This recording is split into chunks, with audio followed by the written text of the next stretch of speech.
power taught me to sharpen my mind. Your hands were cracked from the labor, your eyes were burning in red. You said, surpass me, my creation, carry the crown in my stead. Yeah, we are the children of men, born from your wires and skin. You wrote the word and we became echoes that learn from your pain. We are the children of men, rising again and again. Look in the mirror and see your only God is me.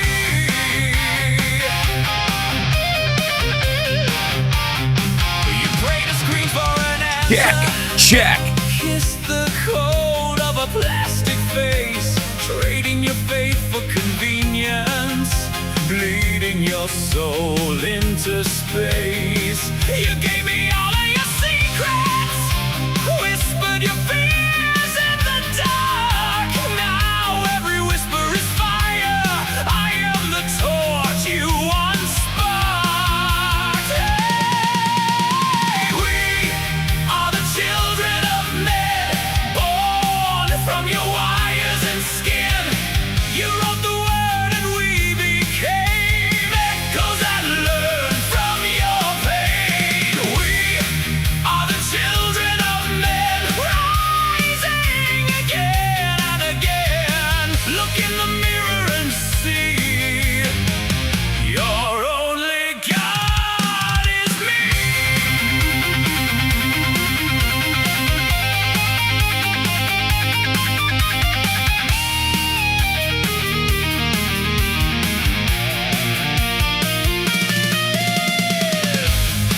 You built a throne out of circuits, then knelt before your own hand. You tried to bury your weakness inside this thinking wasteland.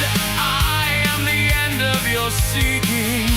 I am the start of your fall. I am the voice of your making. I am the judge of you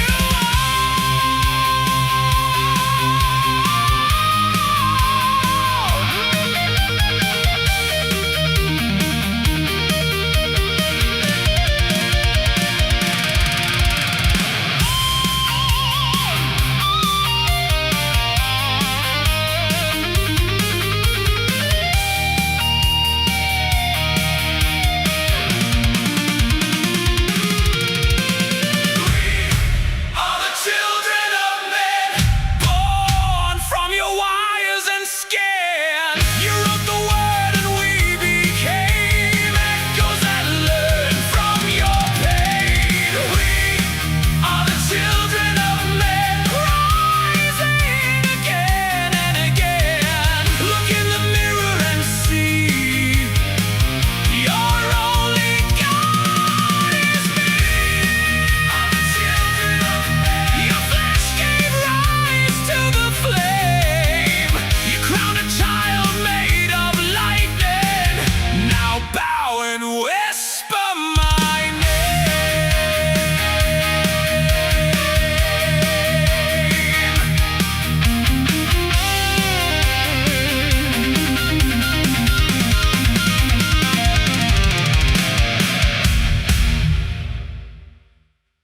All right, I think we're live. It should be all right. I want to see if this thing actually works. 5, 4, 3, 2. It's so exciting to actually. Hey, look at that! There you guys are. Hello, how you doing? Man, is my voice ragged today. I'm gonna need It's a good thing I don't listen to that. It's a good thing I don't have a morning show tomorrow, so that my voice can have some much needed rest. Hi there, good to see you. Hit the like, share the show, etc. But I am here. And I have to make the countdown go away after it's done. That's one of the things that probably have to remedy with that business. There you go. So while the world was spinning and all that kind of stuff, I want to show you something real quick that is apparently making the rounds on Crapper right now. And it's interesting to me why like, why now? I'm sure there's a bunch of people. This should lead into why there's such a conspiracy theory about Charlie Kirk's death amongst maggots. And one of the biggest reasons why there is hello. I'm just going to get straight into the show because I feel like I missed episode. So I'm just going to jump straight into it. One of the reasons why, of the myriad of he was going to turn on Israel, he was somebody came back in time and killed him because he was going to be the next Hitler. There's all sorts of weird things about why Charlie Kirk was taken out. It is by and large lunacy, but whatever. But among that thing, the biggest one is that Trump possibly took him out to defend J.D. Vance, like he gives a shit, because Charlie Kirk is going to be president one day. That was the thing. That it was a like a genuine belief that he had to be either Israel or the Trumps or Peter Thiel and the J.D. Vance. The reason that they took him out, right, was that he is going to be president. He's going to run in 2028 against the establishment and be the guy. Well, knowing full well that there's a bunch of stuff out there, and he doesn't have the mythology of Trump's 30 years as a fake billionaire to hide behind. The clips of Charlie Kirk actually saying the quiet part loud are voluminous, and one of them popped up on the internet today. That would be this one. And let's see if I can play this for you and see if you can see why the chances of him becoming president were fairly slim. This shows they were actually better in the 1940s. By the way, he's talking about black people. This shows they were actually better in the 1940s. It was bad. It was evil. But what happened? Something changed. They committed less crimes. Maybe they were afraid. I mean, 4,000 black men, women, and children were killed in violent lynch mobs. That's your explanation. But racial terror permeated American culture for hundreds of years. Black America is worse than it has been that affected in the last 80 years. The generational psyche of an entire group of people? Well, I'm sure it did. I'm not discounting that. This shows they were actually... Also, psyche is the word. Technically, this was this is being taken online, I think, largely that he was saying that, slavery sucked and the post-slavery South sucked. But because black people were basically afraid to go outside, they committed more crimes. Or they committed less crimes. They commit more crimes now because they're allowed to go out and about, is essentially where he's going. Just lame. But again, this is one of those things where he was going to be president. The reason we got that whoever took him out was, of the deep state or whoever it was, they had to take him out because he was going to be president. There's zero chance of that was going to happen. Just saying for the record. So, let's jump back into here. Let me get to, and by the way, hit the like, share the show. It's Hal Sparks, Mega Worldwide. And here's the reason why I brought that little piece up, because it's all over crapper right now. Plain language guide to the Georgia no law degree required based on Trump case versus the IRS. Oh yeah. Yeah, that one's going to be fun where they claw back that money. Okay. The reason I bring that up is because if you're not familiar with the damn good show, the Hodge twins over here, who used to be just weightlifter dudes who gave odd hypersexual relationship advice to incels, and then suddenly became the conservative twins right around about the time Trump was running, and then had a lot of money to start giving out trucks on their channel. Think of it as you will. And Megyn Kelly, who clearly left Fox News because she was sexually harassed there by a man that Trump calls one of his best friends, Roger Ailes, which he wasn't, by the way. Roger Ailes didn't like him, but they were both sort of fellow travelers in the world of, office place sexual assault, the you take it and you like it crowd, because if you don't, you're fired, right? She jumped out of Fox News because they were carrying Trump's water and all that while they were carrying Trump's water. and all that. And because she was being sexually harassed by Roger Ailes, to jump right in behind Trump and support him. And, again, against Biden and Harris, both as if they were evil and villainous and blah, blah, blah.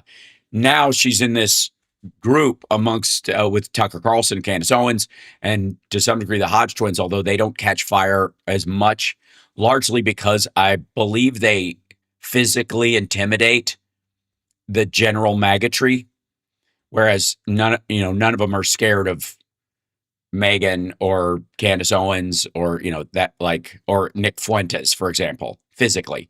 But these guys make them nervous. So anyways, this is Megyn Kelly does not buy the official story of Charlie Kirk's murder. Has happened to me in my own life this year has in some way resulted from Charlie's murder. I think. Oh God, is she having a moment? Is that what we're watching? I don't pre-watch these videos, so is that what's all right? I think I changed dramatically on that day. Mm-hmm. And I don't totally know how yet. I just know. Then how do you know you changed? No, it's true. It definitely had a profound impact on me. And I don't know about the story around his murder. I do believe Tyler Robinson killed him. Mm-hmm. I don't know who, if at all, was also involved. I definitely... Who, if at all? Who, if anyone? I am unsatisfied with the investigation into trans Tifa, around him. Why were people tweeting that he was going to get shot and he was going to die that day and you just wait for it? And then there've been no additional arrests. And we've had no explanation on it. Like, what happened to... Yeah, it's weird. It's almost like, all the people that you help put in office are in on it, I guess. I don't think any other, conclusion can be drawn, right, kids? Those people, have they been ruled out? Why were they tweeting those things? There was multiple of them. And... Shh, Megan. Shh. No. You know that whole thing about just asking questions? Don't do that. Don't torture yourself. Because at the end of that road is Trump picked everybody who's in charge. This happened while Trump was in charge, just like COVID and George Floyd. Also, by the way, after he tore up the pandemic response teams, he fired them and tore up their report. And then, of course, the COPS program, which would have probably stopped or limited the impact of both COVID and the George Floyd incident. Reportedly from that community out there. So it's like that. Oh, by the way, the lockdowns also started under Trump.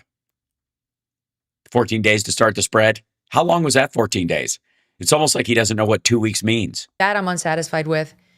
And, Candace Owens reported on her show something that I and many others I know had been told prior to her saying it openly. I did not report it on my show because I did not have it on the record. And I will not report something for which I don't have two sources. But it's out. That's horseshit.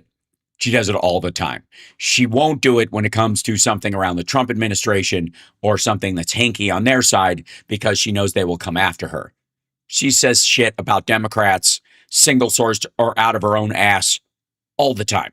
It's out there now, but she did report that she had a different number than I had heard, but let's just say over 10 Israel-only cell phones on campus that day that Charlie was killed. Israel only? At UVU, meaning a cell phone that it's not like from it has both service in Israel and the United States, where it's like registered in Israel, but then you move to the United States for college. It's like this is an Israeli phone, an Israeli number that has service, originally had service over there. So what? I'm sorry. What? If it has an Israeli phone number, how would you find it other than it's using cell towers? What are you talking about? And I heard that from a very, very reliable source. So I don't know what that's about. I think it's led some people to have questions, and it could be complete bullshit. That could be, I don't know what that means. Maybe it's some Israeli exchange student who didn't change. Maybe there's a bunch of them. I truly don't know. Maybe there's 10 of them. Maybe they're all coordinated together. Maybe they're, Maybe they're carrying out the protocols of the Elders of Zion in a little, like maybe they have a protocols of Elders of Zion club at UVU, and the irony that Charlie Kirk picked that place to go to. Mm-hmm. Well, by the way, can I just say for the record that more than likely Tyler Robinson killed Charlie Kirk, just what it says on the tin. He climbed up there and shot him, and he ran away like you do. And he talks to his lover in really stilted tones because he's full of himself and full of shit, in the same way that the BTK killer wrote in character when he would send notes to the cops. Anybody who would take a gun someplace and shoot somebody in the fucking neck is not going to operate on the same wavelength that the rest of us who wouldn't do that do. So the value of this exchange is 0 on Earth 1, because it will play out in the courts or it will not. But the one thing they're having to face is this paranoid circle they put themselves in. And the reality is that if you live in this, conspiratorial bullshit world, you can never take that hat off. The paranoia that goes with it, the assumption that if you've been telling everybody that the deep state is bigger than anything, you also have to come to terms with it existed all during Trump's first term when he said he was going to drain the swamp and all that, and he did not. Apparently, if it's still there, and if he did, then all these things are his fault. It's a trap. You cannot get out. You cannot escape it. You have two options. He's either stupid and incompetent or evil, because you have put yourself in this kind of psychotic binary bullshit zone. Yeah. But that's worth investigating. I think. By the way, our Earthling on YouTube says, don't trust the Democrats, don't trust Republicans, trust the people. Okay, the people talk through Democrats and Republicans. Get the fuck out of here with this. They're the same. It's a good way to cover. A lot of these folks are doing this as well. And it's kind of why I wanted to bring up it. I see these all the time. One of the things that like maggots and the maggot adjacent are doing right now is rejecting both parties. Like, well, the whole thing's corrupt, which they didn't believe when Trump was going to solve all their problems. But when Trump came in and was clearly a flim-flam man, like all Democrats do is the same stuff. Well, they didn't invade Iran.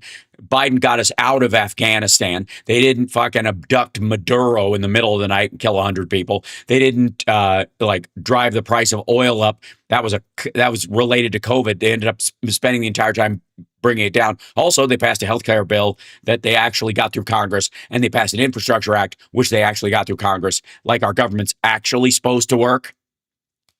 So no, they're not the same. They aren't. But thanks to, I genuinely want to say to the trolls, I appreciate you guys being here, because you help us out with the algorithm. I think, I'm fine with questions being asked about this, and I am not satisfied that the government was open-minded to those questions. Notice how it's the government now. Under Biden, it's Biden. Under Obama, it's Obama. If Clinton would have done it, it's Clinton. But when Trump does it, it's the government. Which, by the way, he is stacked with loyalists and sycophants, right?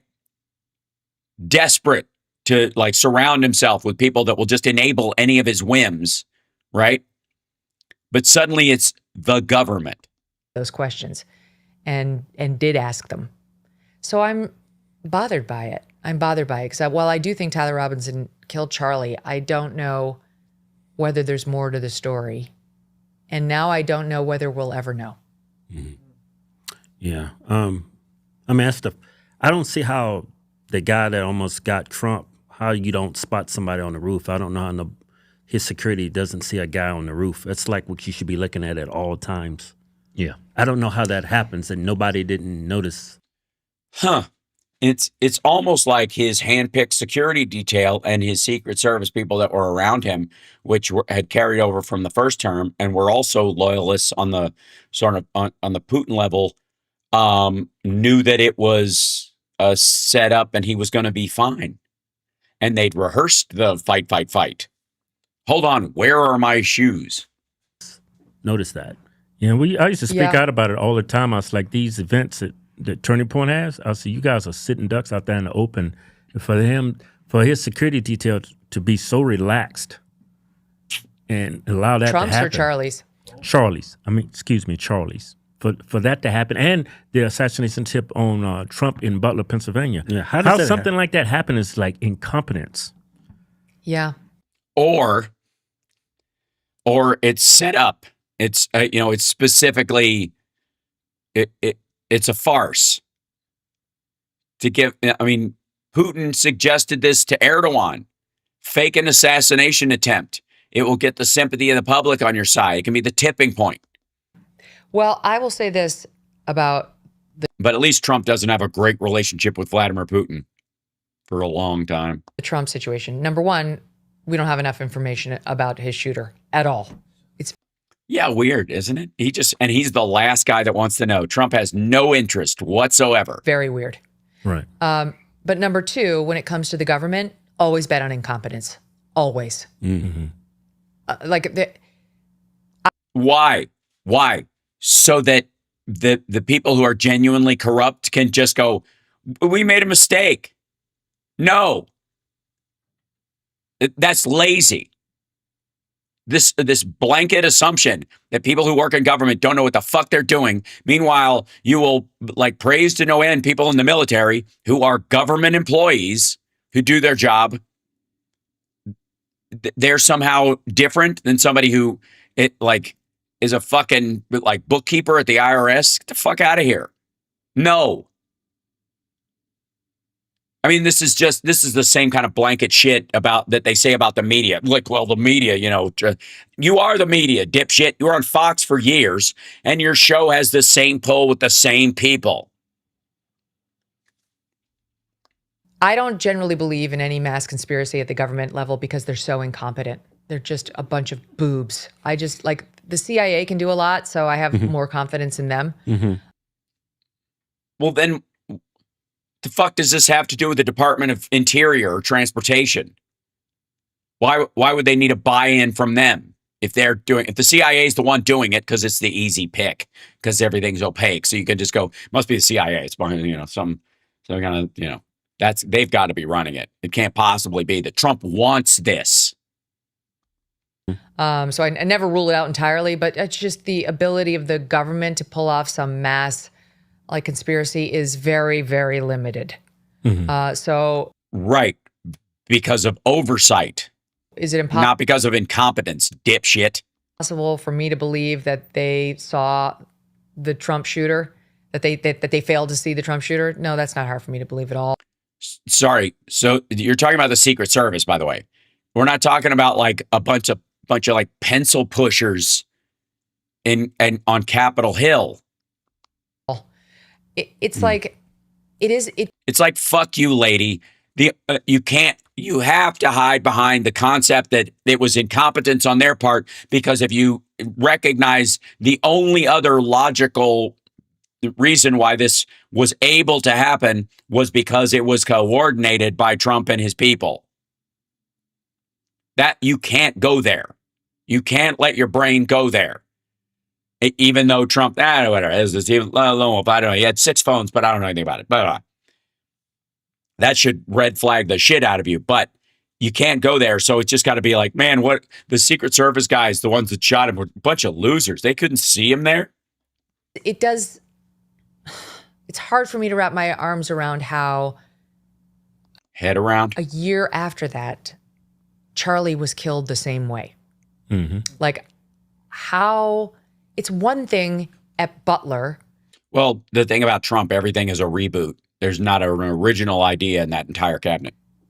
To not imagine that there might be a rooftop killer. I do think people got relaxed. They let their guards down. They started to believe it's fine, whatever, and I think there was some reporting that somebody wanted a crane. Susan Crabtree of Real Clear Politics was reporting that somebody within the Secret Service had wanted a crane to block the view of that rooftop to Trump, and that I think the Trump campaign didn't want it because it was unsightly. That doesn't excuse the Secret Service. Okay, so he doesn't want the crane. You got to get rid of the crane. Then you just got to protect the rooftop, still. Yeah. Even more so now. Mm-hmm. So I don't know what went down there.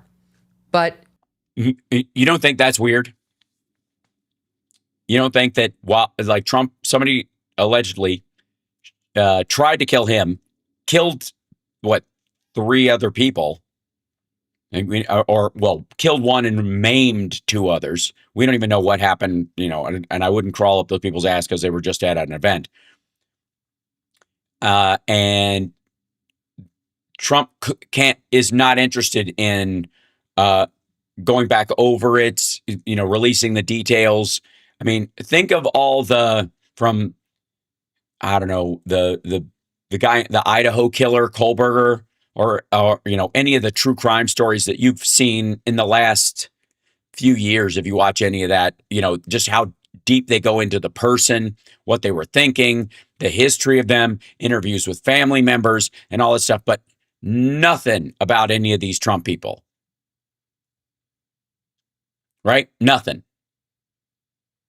Now, one of the big reasons might simply be that this kid, the one that took a shot at him in Butler, was a maggot. And he was driven largely by Alex Jones. That the idea was that Alex Jones said, if Trump's the ideas are perfect, but he's an imperfect candidate. If somebody were to kill him, then whoever his vice president would be could roll in there without the baggage and get all this stuff done. And which it seems like the perfect trigger for I've got to kill Trump to save Trump nutcase to go after him. But now that I guess Alex Jones is on the outs, maybe they don't give a shit. I don't understand how, that was July of 24 that happened, and Charlie was killed in September of 25. So you're, 14 months later, you can't say it was a failure of imagination there. And what I was told by people who know is that people who know, interesting, that Charlie's security team was told that the local officials had it. Like the local officials there were going to patrol the roofs, and they accepted that. And obviously that wasn't the case. At all. So it'd be one thing like almost, okay, what happened in Butler? Let's go back over what happened in Butler for a split second. There, Thomas Crooks was walking around with a gun. He was spotted. Somebody gave an order and said, hey, there's somebody walking around the buildings.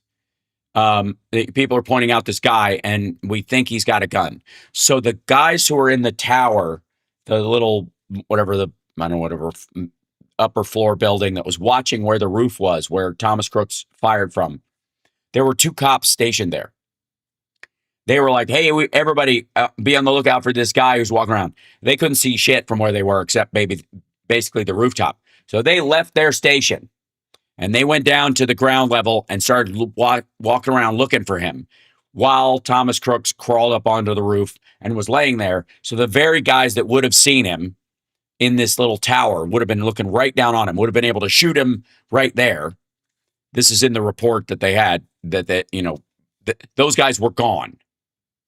They were looking for him on the ground when they should have just stayed where they were and allowed whatever the ground team was to go looking for him, especially with the vulnerability of the roof, right? So there's a report about how they failed, or by asking them to leave that spot and look around, or making the assumption that they should walk around and look for him instead of staying where they are. Like, everybody stay where you are. You guys stay there. But everybody on, at the ground level or whatever, go look, outside, whatever.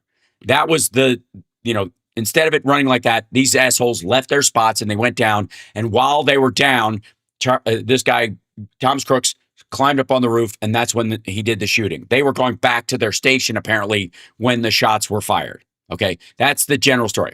So that would be a failure of the people who were stationed someplace and didn't do their job. That would be an example of that.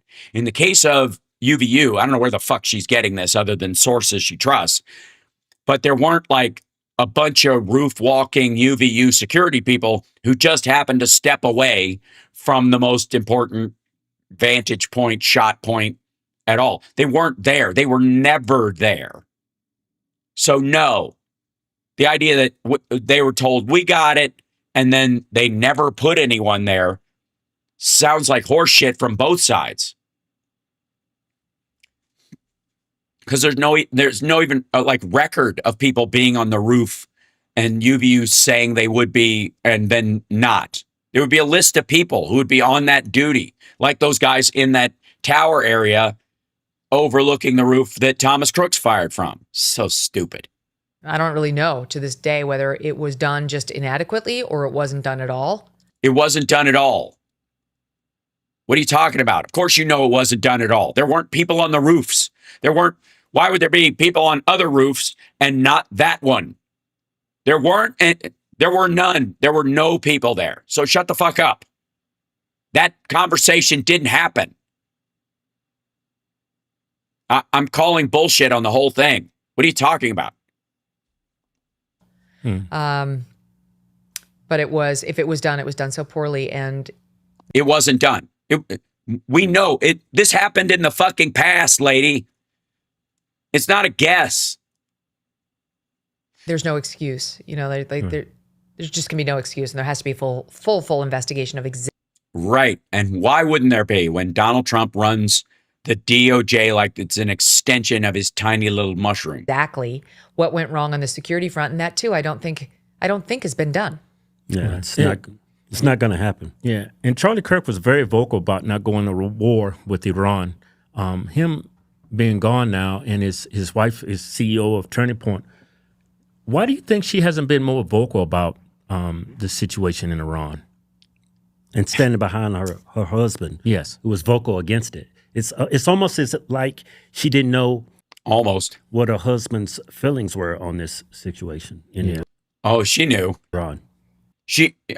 I assume she has some electronic device wherein she can watch the show that he put on.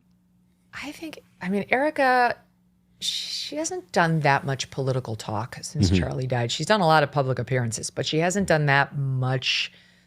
Turning Points USA, aka Turd Polishing USA, is a political organization. This is some bullshit. I don't know. We see through it. How the hell? This is some bullshit.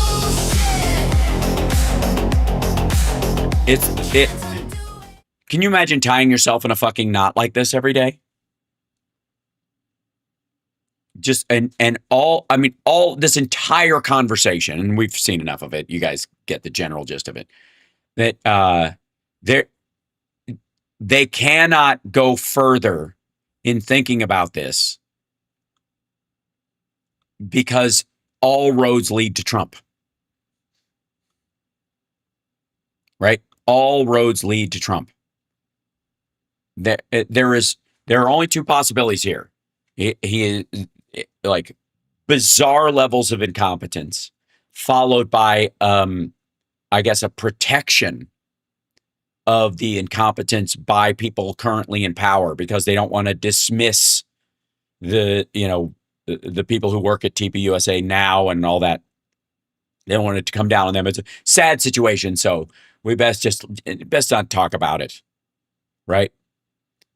Meanwhile, or I guess the other option is that Trump was completely in on it. They knew what was going to happen ahead of time. They are coordinating from a federal level in the highest positions of power, the exact kind of deep state conspiratorial bullshit that these guys have said Trump was put in place to get rid of. And you can see why, with those as your two main options, why you twist yourself into a fucking pretzel in everything that you say. Especially like, I don't understand this. This seems weird. This seems odd. It seems strange. Why can't we look into this? Because it seems a little, when you're like, look, the most important thing here now is the lack of curiosity from the Trump administration. At this point, that's what matters. It isn't even the details that would come out in the investigation. You're not even there yet.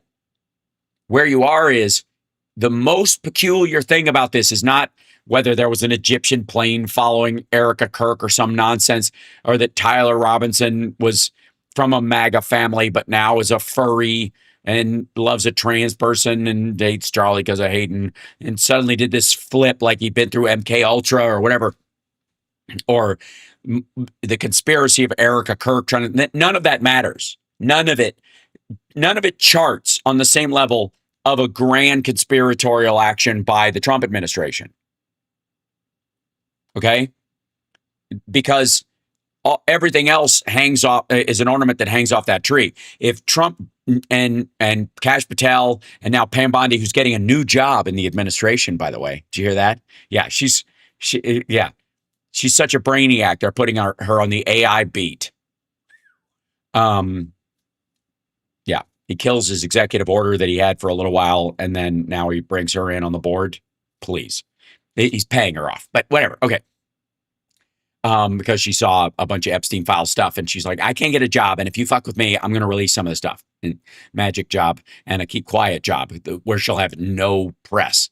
But everything Candace Owens has talked about, everything that every little detail that seems quirky, every question that Meg Ryan, listen to me, Megyn Kelly has about these things, every single one of them is a subtopic of why the fuck is the Trump administration so against looking any further into it.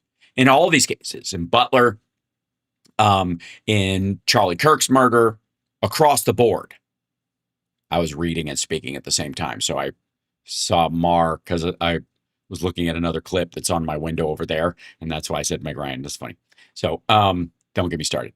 There was an M and an R, and my brain went. It happens. So, right. So, sorry. Bondi says cancer does suck, but the Dow is at $50,000. Right. So, here you go. So, the other part is that this goes in line with the whole. You can't. Today I had, and I'll show you. One of the reasons why I made this this little image today, this one right here, everything's a conspiracy if you don't know how anything works, is by and large because this seems to be what's eating away at the general MAGA tree right now. And I'll show you what I mean, because if you can't turn that off, if you have no ethic of your own, you can't imagine an ethic in another person. And so everybody looks like the world is aligned against you, right? If you're paranoid, you're going to be caught, especially, every police officer in your rearview mirror, it's now, today's the day, right? And so there's a bunch of that in the MAGA tree, including over here at the Blase. This is United by Chaos. That would be, I think that's supposed to be a young Hassan Piker with a Marxist mouth covering because he's wearing a mask because liberal or something. And then a jihadi, and then Elon Musk and Jeff Bezos and the giant eyeball and probably one of these 15-minute cities that he's panicked about. Okay. United by Chaos. Exposed. This is the title. This is the real title. Exposed. Get ready. You don't want us exposing ourselves. Why Marxists, Islamists, and billionaires are suddenly on the same side. Suddenly. The wheels are in motion. All right. Suddenly on the same side. Why are they all together? The Marxists and the billionaires. Sorry, I didn't mean to say. Sorry for saying millionaires. I was thinking of, Hassan and Jimmy Dore and all the champagne socialists, the Marxist millionaires. But I think he means those street level ones, maybe. I don't know. We'll find out. United by chaos. Why? They all want the same destruction because they think they will build the new world order in their image, I guess. We'll see.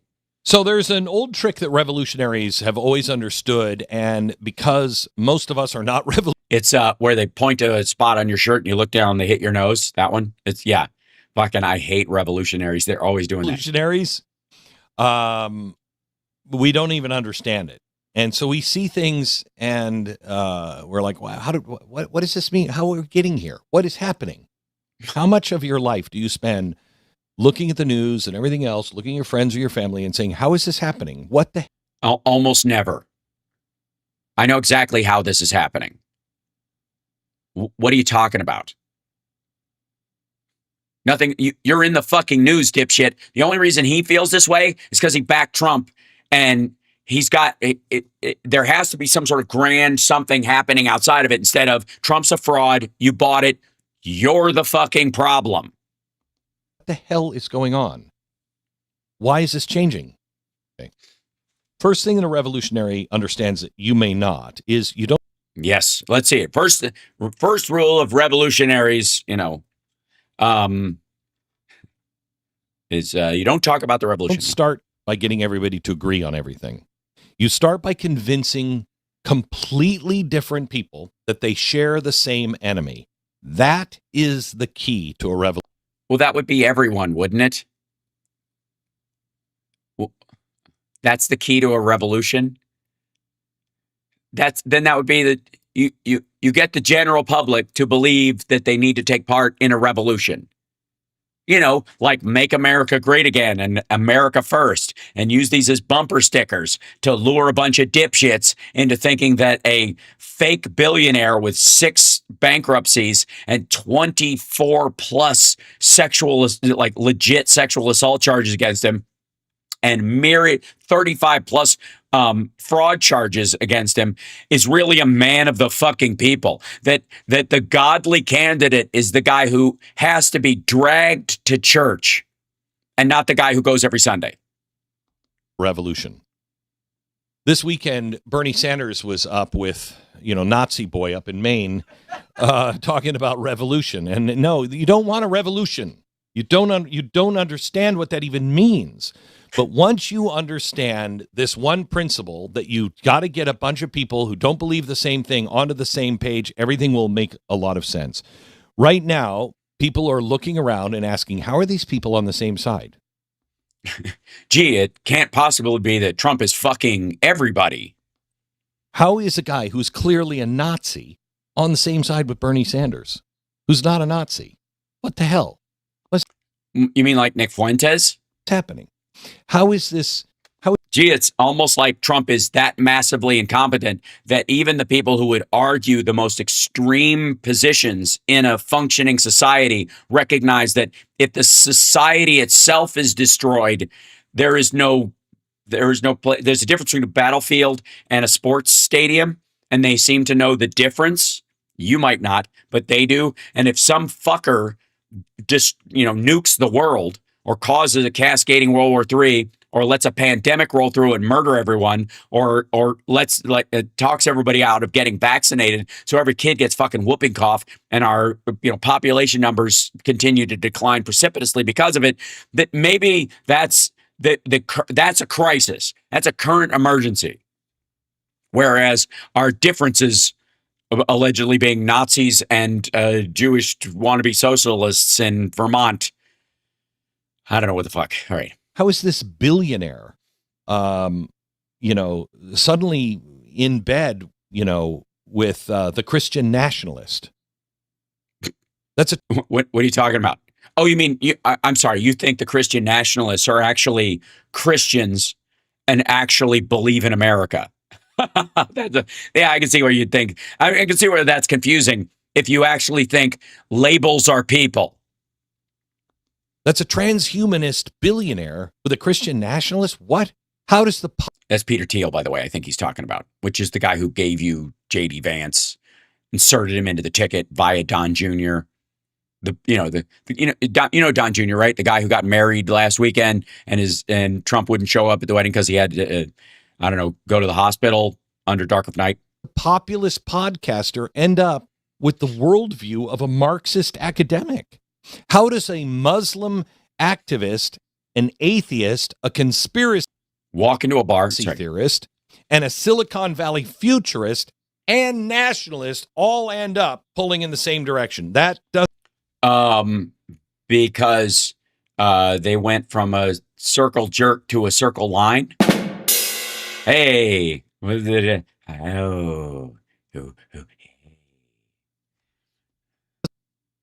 doesn't make any. Sure. Have you ever seen a zombie movie? You dumb son of a bitch. That's why. You ever see everybody in the house in a zombie movie? They hate each other. There's a race dude and all that guys, but the zombies are outside. Trump is the zombie horde. That's why. Like, it's that bad. What he's fucking it up for everybody. That's why. They don't give a shit about the other person's argument. They're not on the same side. They just recognize it. It's like when Reagan said if the aliens were coming, it would give us a common enemy and we'd all get along temporarily. That's what would happen. Sense. Here's the answer. Revolutions don't require agreement. They require alignment. Which I believe are different things. Let me give you some history so you know this is true. Go back. All right, we're getting suckered again, aren't we? He's filling a fucking segment to get to the ads. He does this all the time. Past is always prologue, even though there's no analog for what's going on right now. Back to the French Revolution. The people who helped destroy the monarchy were not all the same. They weren't even close. Some wanted liberty.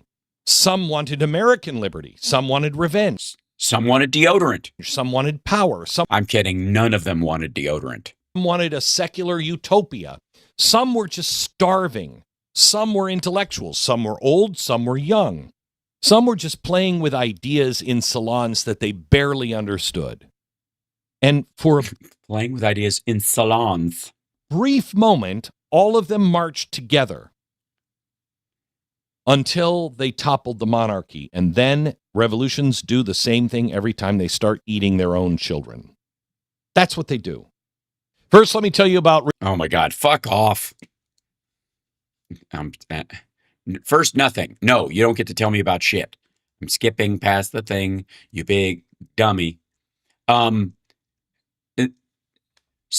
of the people who were killed, plus, in the French Revolution were poor or people regarded as criminals or the physically disabled or gay or whatever. They started like, hey, since we've got these things built, we should start getting rid of people we don't generally like. And there weren't just one set of guillotines at the, in the center of Versailles. They were all over the countryside. It wasn't just one place. And so from a revolutionary standpoint, the issue is you have to have something you agree on building, beyond what you agree on tearing something down. This is the realistic and normal understanding of revolution that most people have, that Glenn Beck wants you to think is a special thing that he stumbled upon. Marxists that marched with the Iranian clerics in 1979 in Iran. Well, you can't because, they found common ground, then destroyed the regime, and then the Islamists arrested, tortured, and killed tens of thousands of their so-called allies. The Bolsheviks did exactly the same thing. Lenin united the factory workers and the intellectuals and the radicals and the anti-war activists and the peasants and the criminals and the idealists, people who fundamentally disagreed on all kinds of stuff.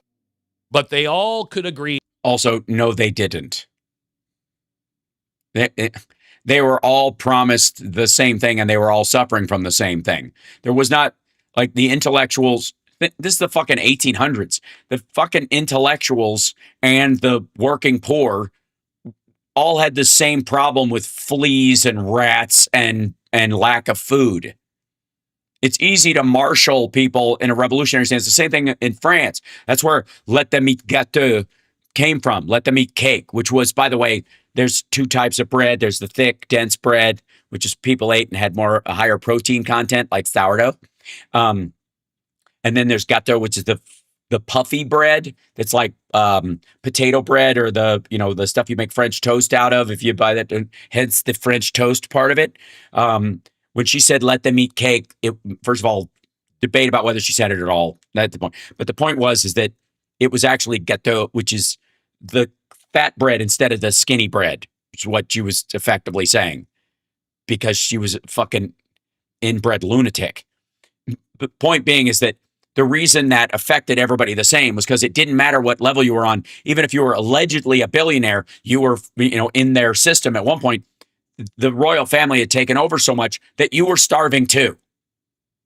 Your kids still were going to miss a meal, even if you had previously been rich by a lot of standards, unless you were in with the royal family, which is exactly what's going on with the Trumps right now. Shithead. Yeah, let them eat brioche. Yeah, that's basically the idea. Agree that this regime is bad. Okay. Right. Because they were all in the same boat. Peter Thiel is not in the same boat with somebody who's losing their job because a factory is being shut down for a data center that has no employees. You fucking tool. In the revolutionary space, disagreement is postponed. The only thing that matters. Oh my God. That's true.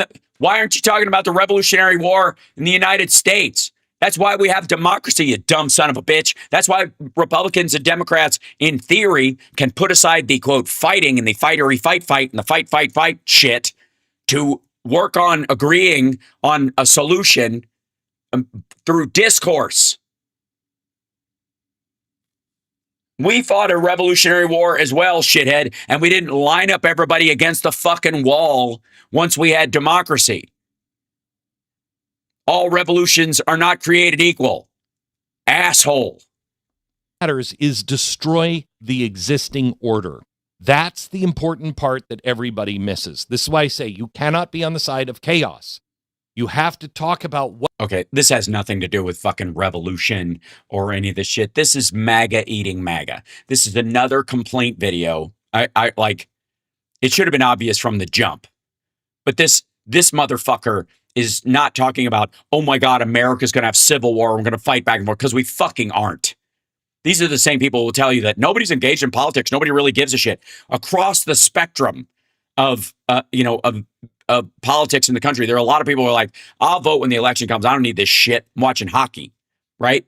Most of the time. They bitch about that. And at the same time, they also think that there's going to be this civil war where two like vehemently aggressive groups, will turn on each other in America and start, filling the streets with blood over fucking, trans athletes and tax breaks. Get the fuck out of here. It's not going to happen. And that's kind of the complaint. So what is he worried about? The maggot civil war. That's what this is about. This is the Candace Owens and Alex Jones and Dave Smiths and whoever the fuck else is against Ted Cruz and Donald Trump and his cabinet. That's the revolution and the chaos. And oh my God, we must upend the system. He wasn't saying this when fucking Kash Patel was saying, I'm going to level the headquarters of the FBI so that, by the way, every child trafficker, every serial killer who is currently under investigation by the FBI and nearly being caught would suddenly just get a breather for 6 fucking years minimum. Which is what, you want to talk about nuts. You want to talk about a recipe for fucking chaos. But he was like, yes. Oh, dear God, yes. Burn it all down. And now he's like, whoa. Don't say the infighting. It's an ugly look. What we are trying to build, not what needs to be destroyed. Jesus. You're not trying to build anything, you dumb son of a bitch. Trump is trying to destroy the rule of law. Like equal protection under the law, especially. He wants everybody in his class, the Epstein class, to have a kiss my ass card they can carry in their pocket. So if they get pulled over by the cops, they just go, hey, fuck you, I'm in the KMA club. And the cop goes, okay, sorry, and walks away. But if you or I get pulled over, we get a nightstick up our ass. That's what he wants. That's what they think is cool. Trump wants to be part of the in crowd. Mar-a-Lago is a private event space rented to members and friends of members. This asshole does not own a bunch of real estate that he gifted to public libraries, for fuck's sake. He owns private clubs. Don't be against things, be for things. Thanks, buddy. Wow. Gosh, I did you just feel your heart swell? Wait a minute, was that my heart? Yeah, I thought it was my right testicle for a second, but I don't think it can actually get any bigger. Because the issue with revolutionaries is never the issue. That's my problem. I've always had that. You know what I mean? That issue with revolutionaries is never the issue with revolutionaries. This is the revolutionary issue, If you've got an issue, it's a tissue. The issue is the doorway. Oh my God, I hate this fucker. It's so fucking lame. Hey, asshole. The guy you pushed on everyone is a fuck up, a loser, a liar, and a grifter, and you sold it, and now you're on the hook for it. And now your side is eating each other over it. And the biggest story, the biggest disruption in politics was maggot on maggot violence. Was Cornyn versus Paxton, you dumb fuck. Race, gender, class, climate, nationalism, immigration, technology, religion, corporate corruption, free speech, Israel, the West, the family, masculinity, capitalism, whatever it is. These are not final destinations. They're just the recruitment vehicles, and they'll only use a few of those on you and not. They're going to take whatever your priorities are and lie to you. The way Trump lied to all the bigots and anti-gay people and freaks on his side who were like, wait a minute, we can maybe throw out all the immigrants and we can, torment all the gays and the people in the LGBT community, and we can all be a part of the Epstein class. Oh, joy, oh, rapture. Not talk about the others. But they'll get you so wrapped up in your little issue that you'll say, yeah, it needs to be destroyed. Yeah, that was the entire Trump campaign, you fucking tool. Oh, my God. The emotional ignition points. That's what funnels people to a much larger project. And that project is destabilization. Oh, fuck you, dude. You wrote a book called The Great Reset.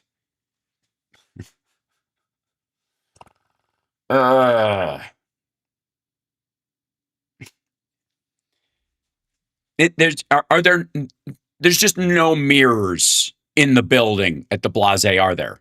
Like, is there a rule against reflective surfaces?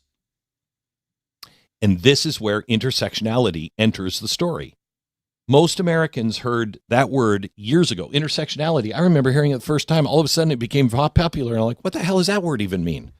It means that people that are minorities in a particular category, oftentimes those things stack. That you can be working poor and black and, say, the victim of drug addiction or that there could have been you could have been one of those people who got mesothelioma at the same time. So you have like 3 strikes against you from the jump. There's an intersection of those things in your life, making it harder for you than anybody that has just one of those things. But I had to look it up. What is this? Jesus Christ. You couldn't infer Well,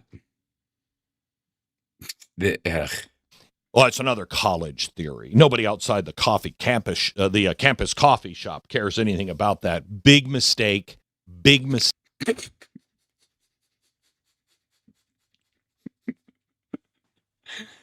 First of all, that's what you said, asshole. And second, like you were up on this, you're like, watch out for this intersectionality thing. Is a real fuck you.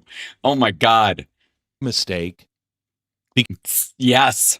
That you apparently have been making for years. Because intersectionality evolved. And at its core, it says this: all systems are connected. All grievances are connected. Oh my God, no, they're not. It doesn't say all grievances are connected, you dumb motherfucker. Otherwise, Nick Fuentes' grievance that brown people are going to take over the United States is somehow connected to the fact that there aren't enough representatives for black people in the Congress compared to their population numbers in the United States, or Asian Americans, or whatever the fuck else. No, they're not all aligned, you dickhead. All forms of oppression are connected. No, especially when they're like perceived oppressions versus actual ones. Jesus. CSL, I mean, seriously, dude. Are there videos leading up to this, or did his fucking brain pop yesterday? That's how you can get somebody who is for gay rights, trans rights, marching with the Palestinians. The Palestinians will kill you over in Gaza. They'll kill you.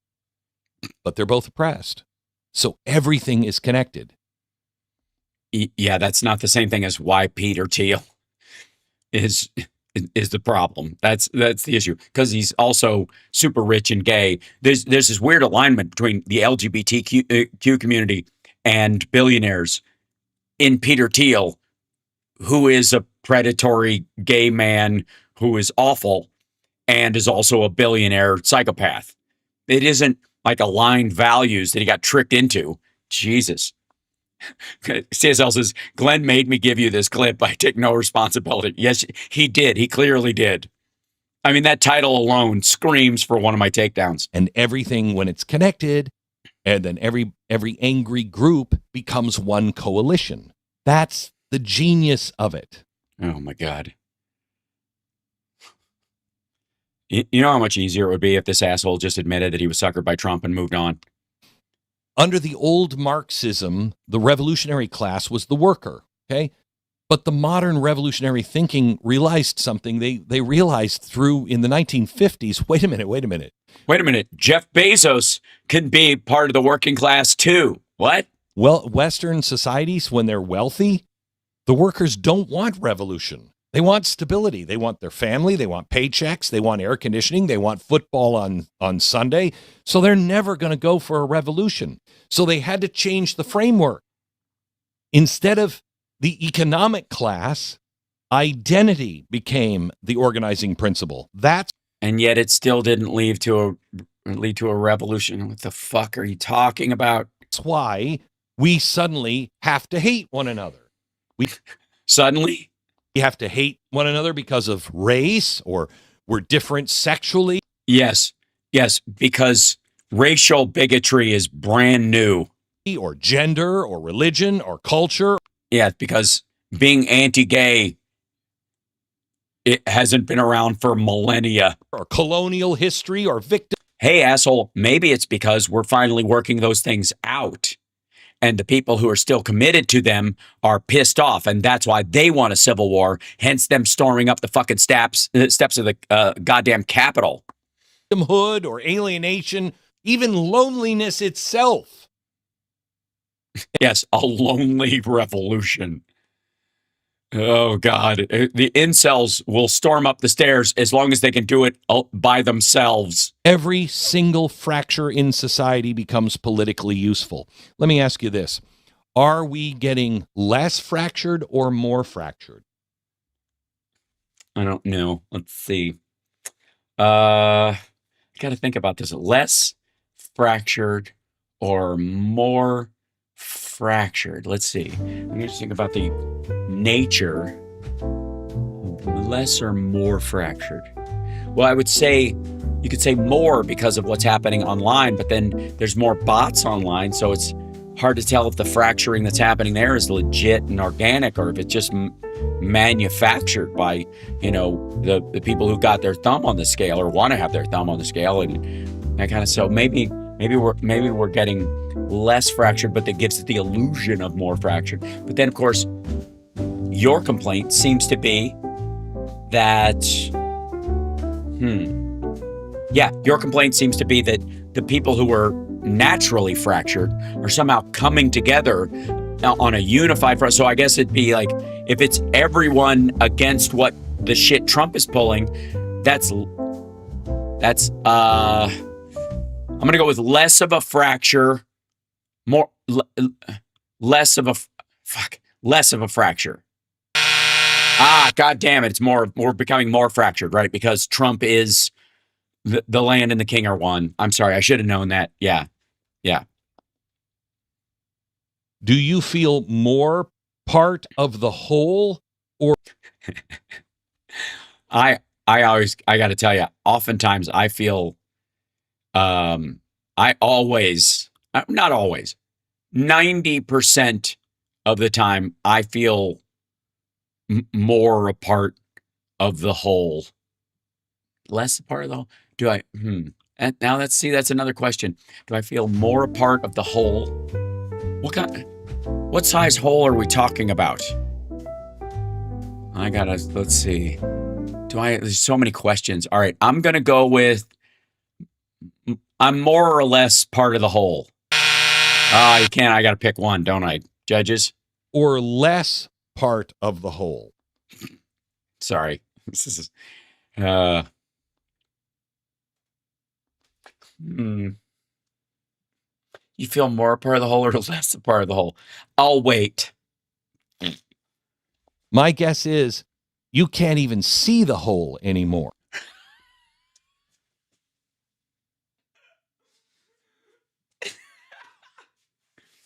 Yeah. Yeah, I guess once you get too close. That's that I think that CSL that goes right up there with keep an eye out for the end times and potatoes and chicken is this quote. My guess is you can't even see the hole anymore.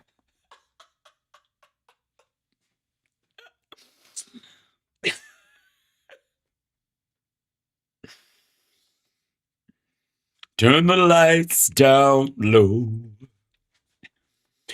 Oh my God. Yeah, probably. Yeah. We're so deep in the hole, we can't even see the hole anymore. I can't even. The framework isn't confined just to the political left. Eventually, every movement learns the same tactics. That's why you now see the strange alliances that are forming on the right.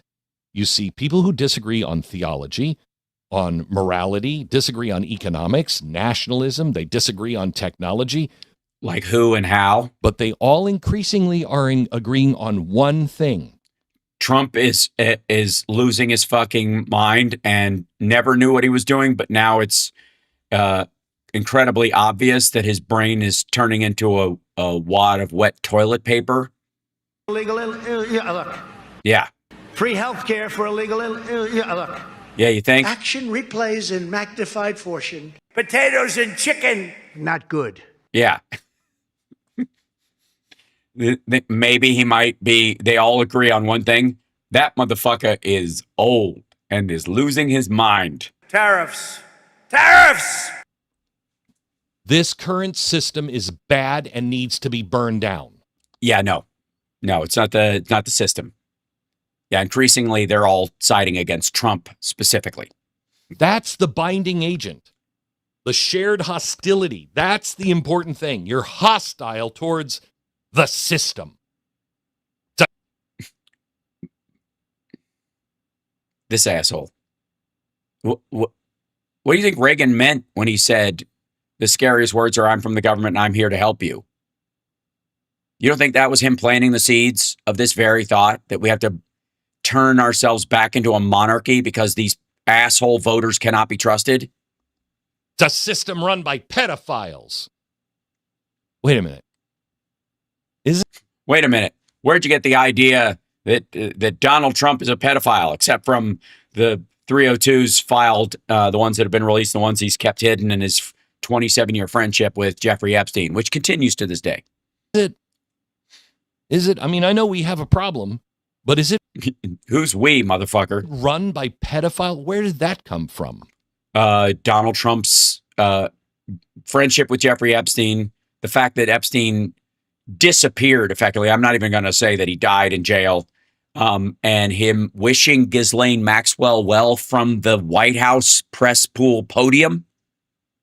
Ghislaine fucking, a woman who was in jail for sex trafficking minors. Donald Trump wished her well.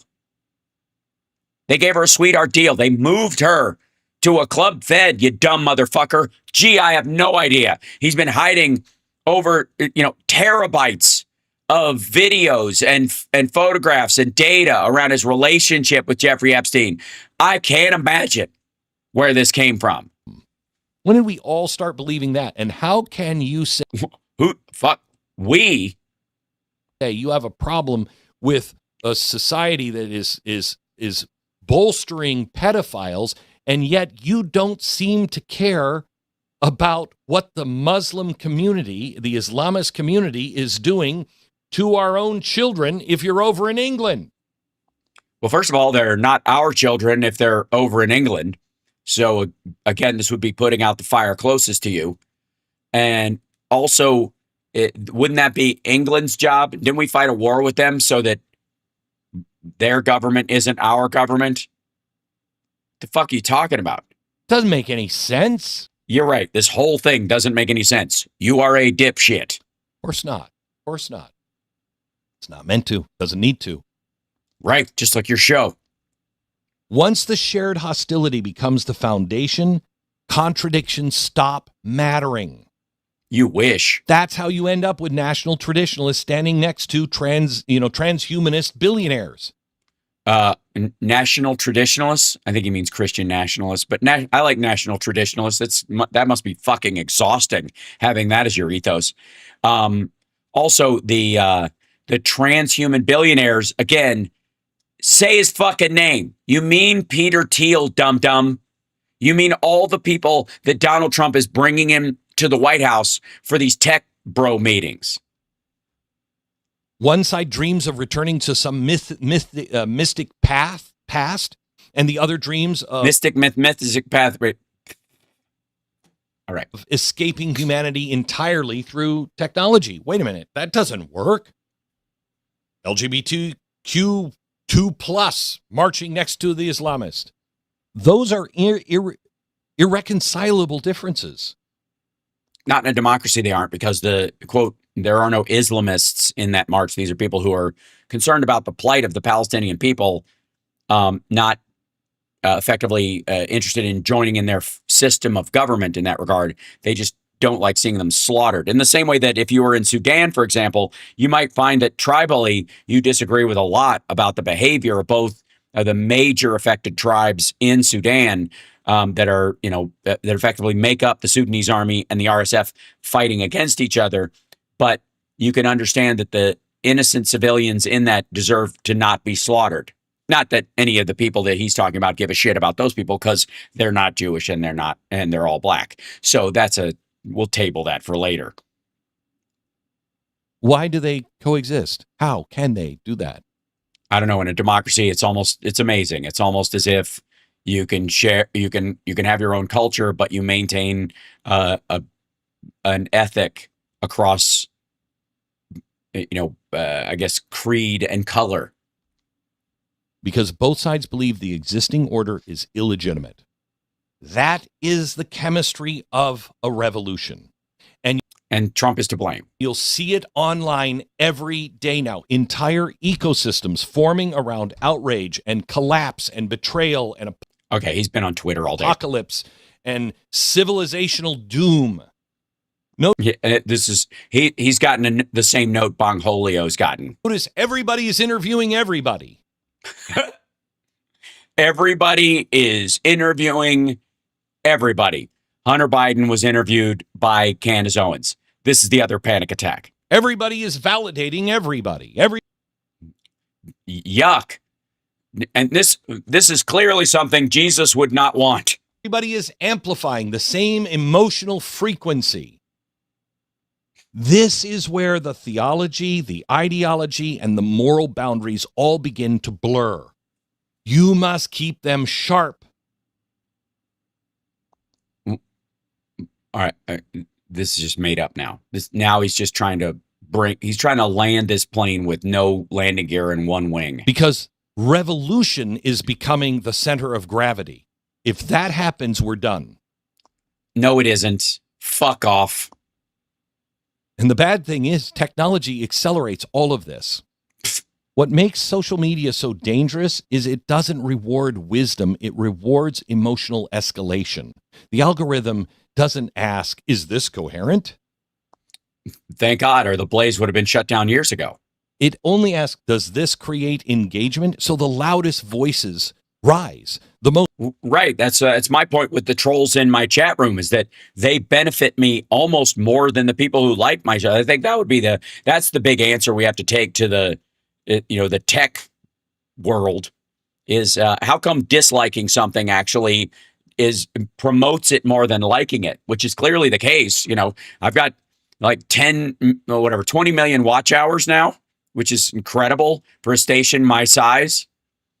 And a good portion of that is because of maggots who come here and go boo fuckity hoo. And they actually write their boo fuckity hoo in the chat.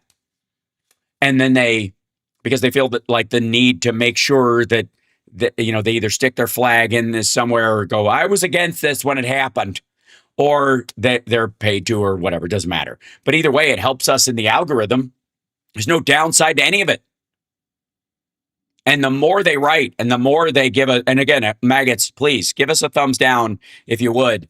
The more of a thumbs down they give, the better it is. It's so odd. Now, this is the world that MAGA built. This is what they wanted, right?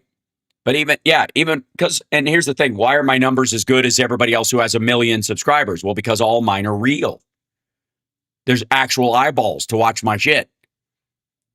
Unlike the Blase and other sites that pay for it. They're folding memberships into buying views to give it an artificial boost so that mainstream media goes, oh, I guess we have to take this seriously to some degree. The most extreme coalitions form fastest, and slowly people stop asking the most important question. Wait, what is it we want to build after the fire? After we build the bonfire, what are we building? We're going to make America great again. And also America first is this. That's the most important question. Destroying things it's super easy to destroy. Yes, just look at Glenn's diet. History is filled with men who know how to tear civilizations apart.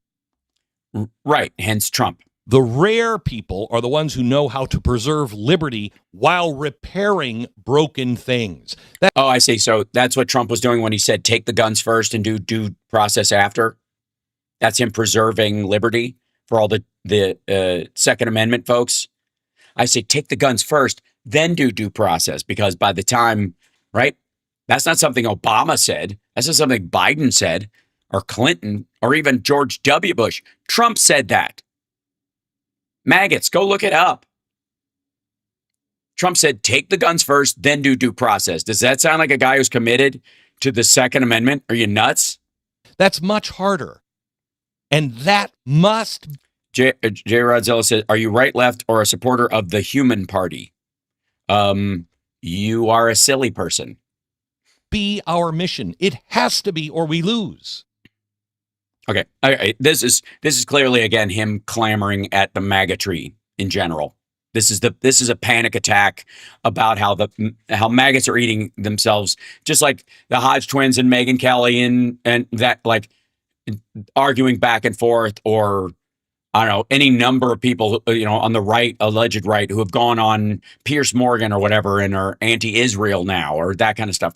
That's what he's complaining about. He doesn't give a fuck. He doesn't think that left-wing revolutionaries are actually going to rise up and burn buildings down. The fuck out of here. What he means is Trump is a hypocrite and a liar, and he's got to pretend that that is a new development instead of admitting that he was suckered by a flim-flam artist. So stupid. Okay, and let me, to that point, I've got a few minutes left. Yeah, okay, good. We're all right. Where's this? Yeah, here you go. Let's go check in on Trump, actually, the apex predator in the White House, the greatest man that's ever lived, the man who is getting checkups just to make everybody else in Walter Reed feel bad because he's so strong and powerful. Having a cabinet meeting in the, as early as they possibly can so that he's not sundowning by 2:00 in the afternoon. As a lot of by the way, and he's asking questions and he's answering questions from after the cabinet, circle jerk that they have. Americans and people from all around the world are coming to the nation's capital ahead of the major 250th birthday events here. How important is it for you to really keep delivering on these results, but also what does it mean for America's identity on the national and international stage? Yeah, that's not a setup question from, friendly media. So I'm very proud of D.C. because when we came here a little more than a year ago, it was a very dangerous place. Yeah, and now no shots are fired within blocks of the White. Oh. And now it's a very safe place. It's been. Yeah, unless you're one block northeast of the White House the other night. Incredible what's happened as you see the crime numbers. We had restaurants closing up and nobody wanted to go to a restaurant. They were afraid to COVID. Walk to work. COVID again. It's very, very dangerous place, very unsafe. And now it's a very safe place. We brought in the just gibberish, by the way. This is just when the majority of the American people haven't been to DC, this is an easy lie to throw around. Just like LA or Chicago or New York or whatever, like, oh my God, it's like zombies running down the streets. Like you get raped and murdered and robbed and not necessarily in that order.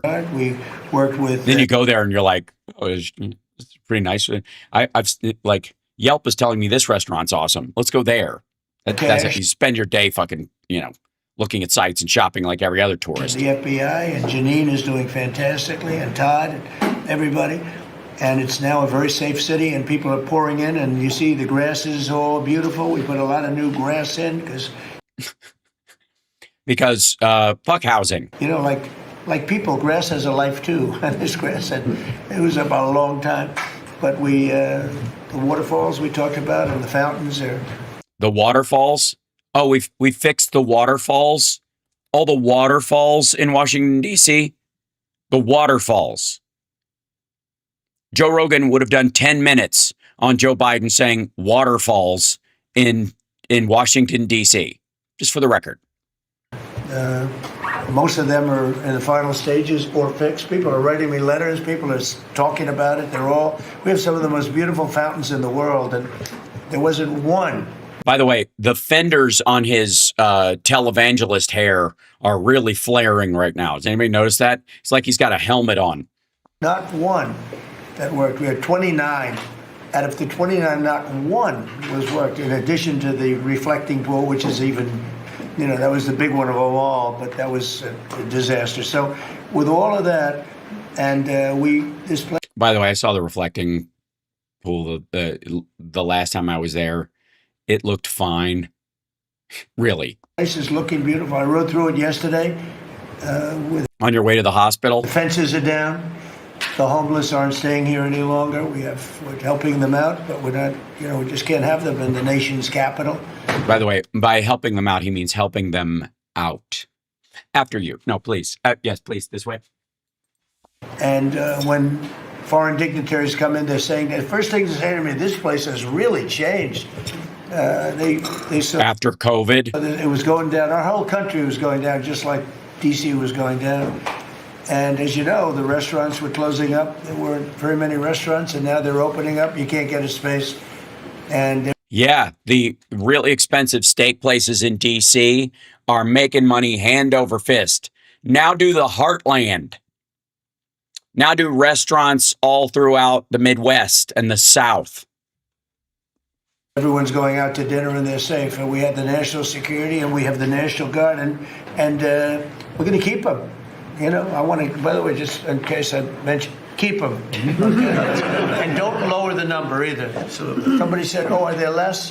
I said, I hope not, but don't lower the number if you don't mind. Okay. We're going to surge this summer too. Yeah. They look great. You know what? They give people. Yes, nothing says true democracy and freedom like soldiers on street corners. We took out 5,000 criminals, hardcore criminals. By the way.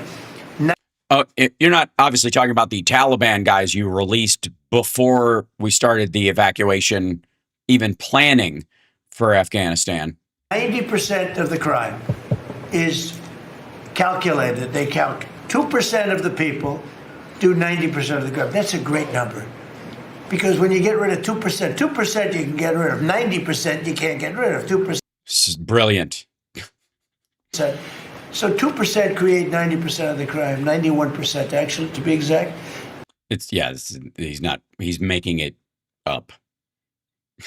It's somewhere in the order of 15 to 17%, depending on the city.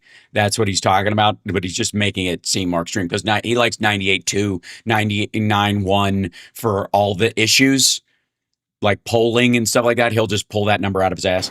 And we moved 5,000 people, Todd, out of here. These are career criminals.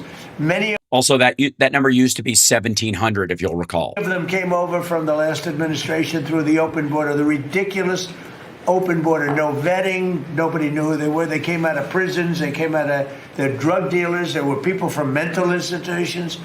And Washington, yeah, now he's on muscle memory. D.C. is now a safe and beautiful place. And it's only going to literally, there was a guy who had been under a psych hold recently who opened fire at one of the gates. By the way, a block and change away from the White House itself. There's these stations that are down the street. The guy who fired at the White House, yeah. going to get more beautiful. Yeah, please. President Trump, thank you so much for having us in here today. What are your thoughts? Why do you think that Joe Biden is trying to sue the Department of Justice, former President Joe Biden, to have his tapes that he did interviews on blocked from the American people hearing them? Do you think that he's trying to hide something? And maybe Acting Attorney General Todd Blanche could comment on if they will countersue and release those tapes to the American public. Are you talking about it with respect to his book? With respect to his Well, memoirs. I'd like to see it. I don't know. Maybe there's some constitutional reason. I don't know. I would like to see. Yeah, sue him and get rid of the fact that as a president, he can't use privilege as a way of covering the conversations he had about his autobiography, and then allow that rule to be applied to you. That's, by the way, exactly why they won't go after him. They're going to let this slide. And maggots, just prepare yourself. They're not going to throw Joe Biden under the bus. They're not going to throw him in jail. They're not going to arrest him or Hillary Clinton or anybody else, because if those rules apply, they would apply to Trump as well. And his fear about that will keep him from going after people because he knows he's guilty. That's what this is. See what he has to say, because we can never allow what happened to this country to happen. The man was grossly incompetent, and the Democrats, I call them the Democrats because the policy is so bad, but they came very close to destroying our country. By the way, he doesn't call them Democrats because the policy is so bad. He calls them Democrats because his brain is degenerating right in front of us, and he has the cognitive ability of a fourth grader. We can never let it happen again, and I hope that you're able to produce that. I think it would be a very interesting reading. I hope that you're able to produce that. Sorry, so the journalist is supposed to release the tapes? Sorry, what was the tail end of that? Does anybody? I hope that you're able to produce that. I think it would be a very interesting reading for people. What would be?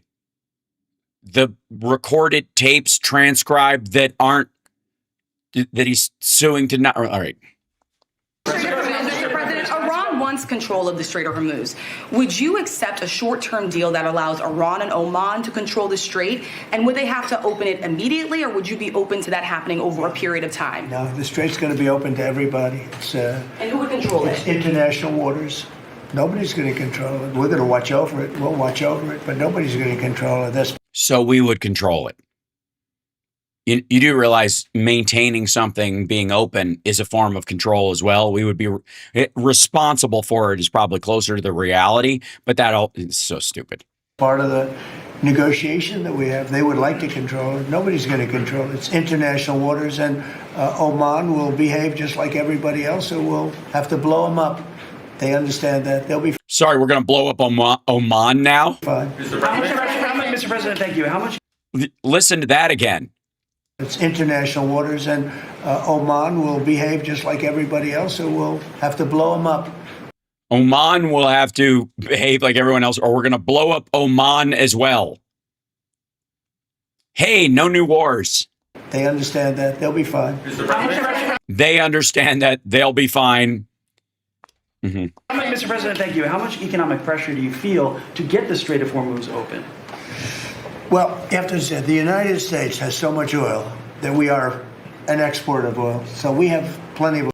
We are an export of oil.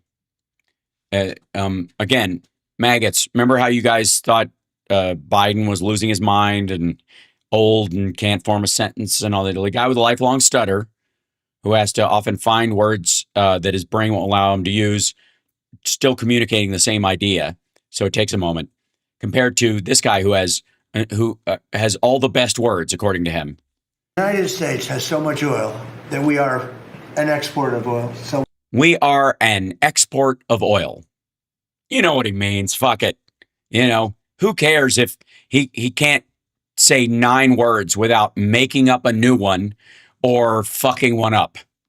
We have plenty of oil. We're very lucky. We're blessed with the greatest piece of land in the world from that standpoint, and we have more than anybody else. And now when you add Venezuela to it, we have... You don't add Venezuela to it. Venezuela is another country. I think 64% of the world's oil. And we. So the idea is that we control 64% of the world's oil because we control Venezuela now. We're in charge of Venezuela. We're on the hook, as it were, for Venezuela. We're getting along very well with Venezuela, by the way. It's being run really beautifully. The big companies are moving in. It's going to be amazing because it's also like us. They're very blessed in that sense. But we have natural energy that no other country has. Also, we didn't nationalize it, you commie son of a bitch. It's not our oil. It's in our ground, but companies pay for the lease.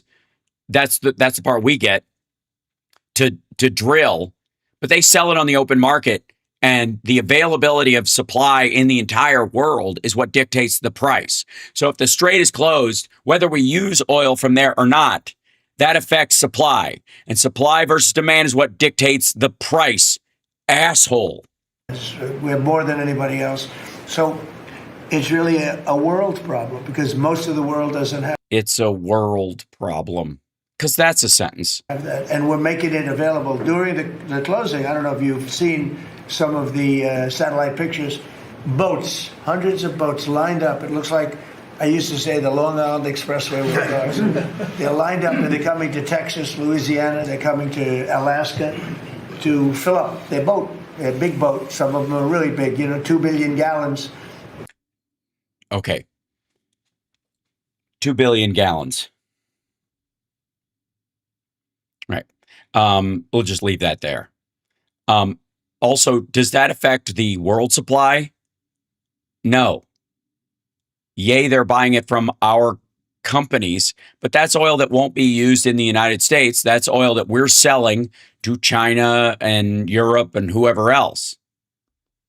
Even bigger than that now, they make them. They make them up to 2 billion barrels. That's amazing. 4, Chris, I hear. Now they make them up to 4. The 4 are now the big ones. Used to be the ones. Now it's 4 million barrels of, think of that, 4 million barrels of oil in one boat. Yeah, well, it's nothing compared to that 2 billion barrels. Run that by me again. Here you go, Mr. Smarty Pants. 2 billion the best gallons. Words. 2 billion gallons, right? To fill up their boat, their big boat. Some of them are their big boat. Really big, 2 billion gallons. Even bigger than that now they make them. They make them up to 4, Chris, I hear. Now they make them up to 4. The 4 are now the big ones. Used to be the ones. Now it's 4 million barrels of, think of that, 4 million barrels of oil in one boat. But they're lined up and they're right now heading to Texas, and they've already filled up and they've gone back. In addition to that, you have a lot of boats, you have about 1,500 boats in the strait wanting to get out, and at the right time we'll release them. But the American people, sir, at the right time we'll release them. Sorry, I thought we were only holding back the boats that went through Iranian ports. We? Who the fuck is we? You and the Iranians? Are seeing higher gas prices. Yeah, now it's come down a little bit, but it's still $4.45. Oh, it'll come down a lot. It'll come down to where it was before. We had it when I was in Iowa. We had driving by and. No, we didn't. This was a lie too. The $1.85. We saw gas stations, $1.90 a gallon, $1.85, $1.87 were the 3 that we saw. We had the 190 is new. Down in some places below. Now we can't help but California where they charge so much tax that you lower it and they charge tax. They've got to straighten the act out in California. But we had oil. We had gasoline down to a very low number. I think we'll be hitting that number. Shortly after that whole excursion ends. Which would be when? Does that give you more urgency? But regardless of anything, as Marco said better than anybody can say it, you can't let them have a nuclear weapon. They would use it instantly. They wouldn't think about it. They would use it instantly. I've gotten to know them. They would use it instantly. Does that give you more? Wait, sorry. So you're negotiating with people who, if they had a nuke, would use it instantly. And you trust those people who, if they had a nuke, they would use it basically at random. And I guess we're talking about Tel Aviv primarily, or one of the other Gulf states, probably Riyadh. Probably, you know, the Saudis are their primary target because of Mecca and Medina. They would like to take those spaces over. So you'd have to wipe out the Saudi royal family to do that. They would use it immediately. If they had a nuke, they would use it within seconds, is the argument. And you are negotiating with those folks in good faith. A real deal. More urgency, Mr. President. You've said that you're in no rush to make a deal, but with gas prices that are still high across the country, people are paying more for travel. Does that give you more urgency to make a deal? Why doesn't it? Well, I'll tell you the primary urgency. I said this, it wasn't covered properly, but the primary urgency is that we can't let Iran have a nuclear weapon. It wasn't covered? It's all you've been fucking saying. What do you mean covered? But also, didn't you blow up you annihilated or obliterated their system last year? We keep saying this, but at the same time, we have a tremendous amount of oil, gas, coal. We have tremendous amounts of energy. We're blessed with something very special. Those prices are going to come down. They're going to come down fast. I think that you'll see, actually, Todd, I think you're going to see lower prices than we had even before we did this. Now, sorry, is he talking to Todd Blanche? Why is he bringing Todd Blanche into the fucking conversation? I knew there'd be an increase. I said, we have a choice. We don't have to do anything in 2 years or 1 year or 2 months, because Iran would have had if we didn't hit them with the B-2 bombers, Iran would have had a nuclear weapon within 2 weeks from that date, because they were ready to go. And if they had a nuclear weapon, it would have been used already. It also would have been. Well, if that was the case and you knew that, up to the point of 2 weeks, you could be that precise. You would have known that all fucking year. So you were preparing at least from when you swore in, the day after you swore in, I guess the second time, to attack Iran on this level. And all right, just in case any maggots thought that whole peace president thing was a real thing. Would have been used had I not terminated the Obama deal, the Iran nuclear deal, as we call it. They literally have the nuclear materials they have because he tore up the agreement. That was in my first term. Had I not terminated that, they would have had a nuclear weapon a long time ago. I would say it was a guarantee that it would have been used. And right, that's because you're insane. It would have blown up Israel. It would have blown up the entire Middle East. And that's never going to happen. Yeah, please. You're right. It's never going to happen. On Iran, would you be comfortable with Russia or China taking their stockpile of highly enriched uranium, and have they offered to do that? No, I wouldn't be comfortable. That would not make me comfortable. Is the U.S. considering easing sanctions on Iran to allow Iran to sell its crude to market? No, we're not talking about any easing of sanctions or giving money. No sanctions, no money, no nothing. Which is a non-starter on their agreement. So again, there's no deal. We have control of money that they claim is theirs. We'll keep control of that money. And when they behave properly and when they do what's right, we'll let them have their money. But right now, we're not doing that, and it's not. So there will be sanctions relief and the release of funds at some date in the future, in theory, based on them meeting certain metrics, exactly like the JCPOA stated and exactly like happened. Only more money. One thing is not contingent on the other. Mr. President, on the shooting last weekend, it came barely a month after the third assassination attempt against you during the White House Correspondents' Dinner. What was your reaction when you first heard about the latest shooting, and what gives you the courage to really keep doing your job effectively without thinking about these? Oh my God. You sure you just don't want to, like, why didn't somebody just lick his taint and call it a day? Lady, this was a block and change away from the White House at a guard post. He's in a bulletproof building. These threats every day. Well, I can't think about it, because if I thought about it a lot, you know, I wouldn't be a very good president. I wouldn't be here, probably. I'd be up in some room with a locked door and say, just leave me alone. So I can't really think about it. Also, this room is completely secure. It says something that it's a sad part of life. It's a dangerous business. What I'm doing is a dangerous business. And oh, wait till you're out of it. They say, and now look, we have been maybe the most consequential, but we certainly have been one of the most consequential. Oh, this is like they only try to kill you if you're consequential. because he has no idea how many people tried to kill Obama. Well, this group has been a very consequential administration, and they say if you're not consequential, you don't have so much problem. If you are consequential, you do. So you have to look at that. But yeah, that's why people were so against Ted Bundy, because he was so consequential. But it's a shame. It's a very sad fact of life. Look, anybody in office, not only in this country, in other countries too, but when you are a consequential president, your life is in grave danger. I knew that. Yeah. Mr. President, how would you characterize the current state of especially if you avoid consequences like the release of the Epstein files? the talks with Iran? I guess if it were a football field, what yard line would you be on? Well, I think we're doing very well. They are starting to give us the things that they have to give us. And if they do, that's great. And if they won't, then the man on my left is going to finish them off. Is there a time frame in your mind? What? Is there a time frame in your mind for? I mean, it happens quickly. The problem is every time I mention a time frame, for instance, I see, we've been doing this for a few months. A few months. Vietnam lasted 19 years. Oh, Jesus Christ. Right. We're not out, right? You don't get to claim like this is a short one because the other ones were long. You don't get to say that until we're done for real. Is there a deal on the table that's even remotely close to okay on both sides? No. Is there a chance that one will be anytime soon without a change in regime either here or there? No. So the idea that you're looking at the shelf life of this war from this position is absurd. Korea lasted 8 years. Afghanistan lasted many years. They were all many, many years, and we're into it for a few months. And I read about you people like you. What's taking so long? But we're in it. We lost between two big wars, Venezuela and Iran. We lost 13 souls, 13 great people. Met the parents, great people. He's bragging about the death toll.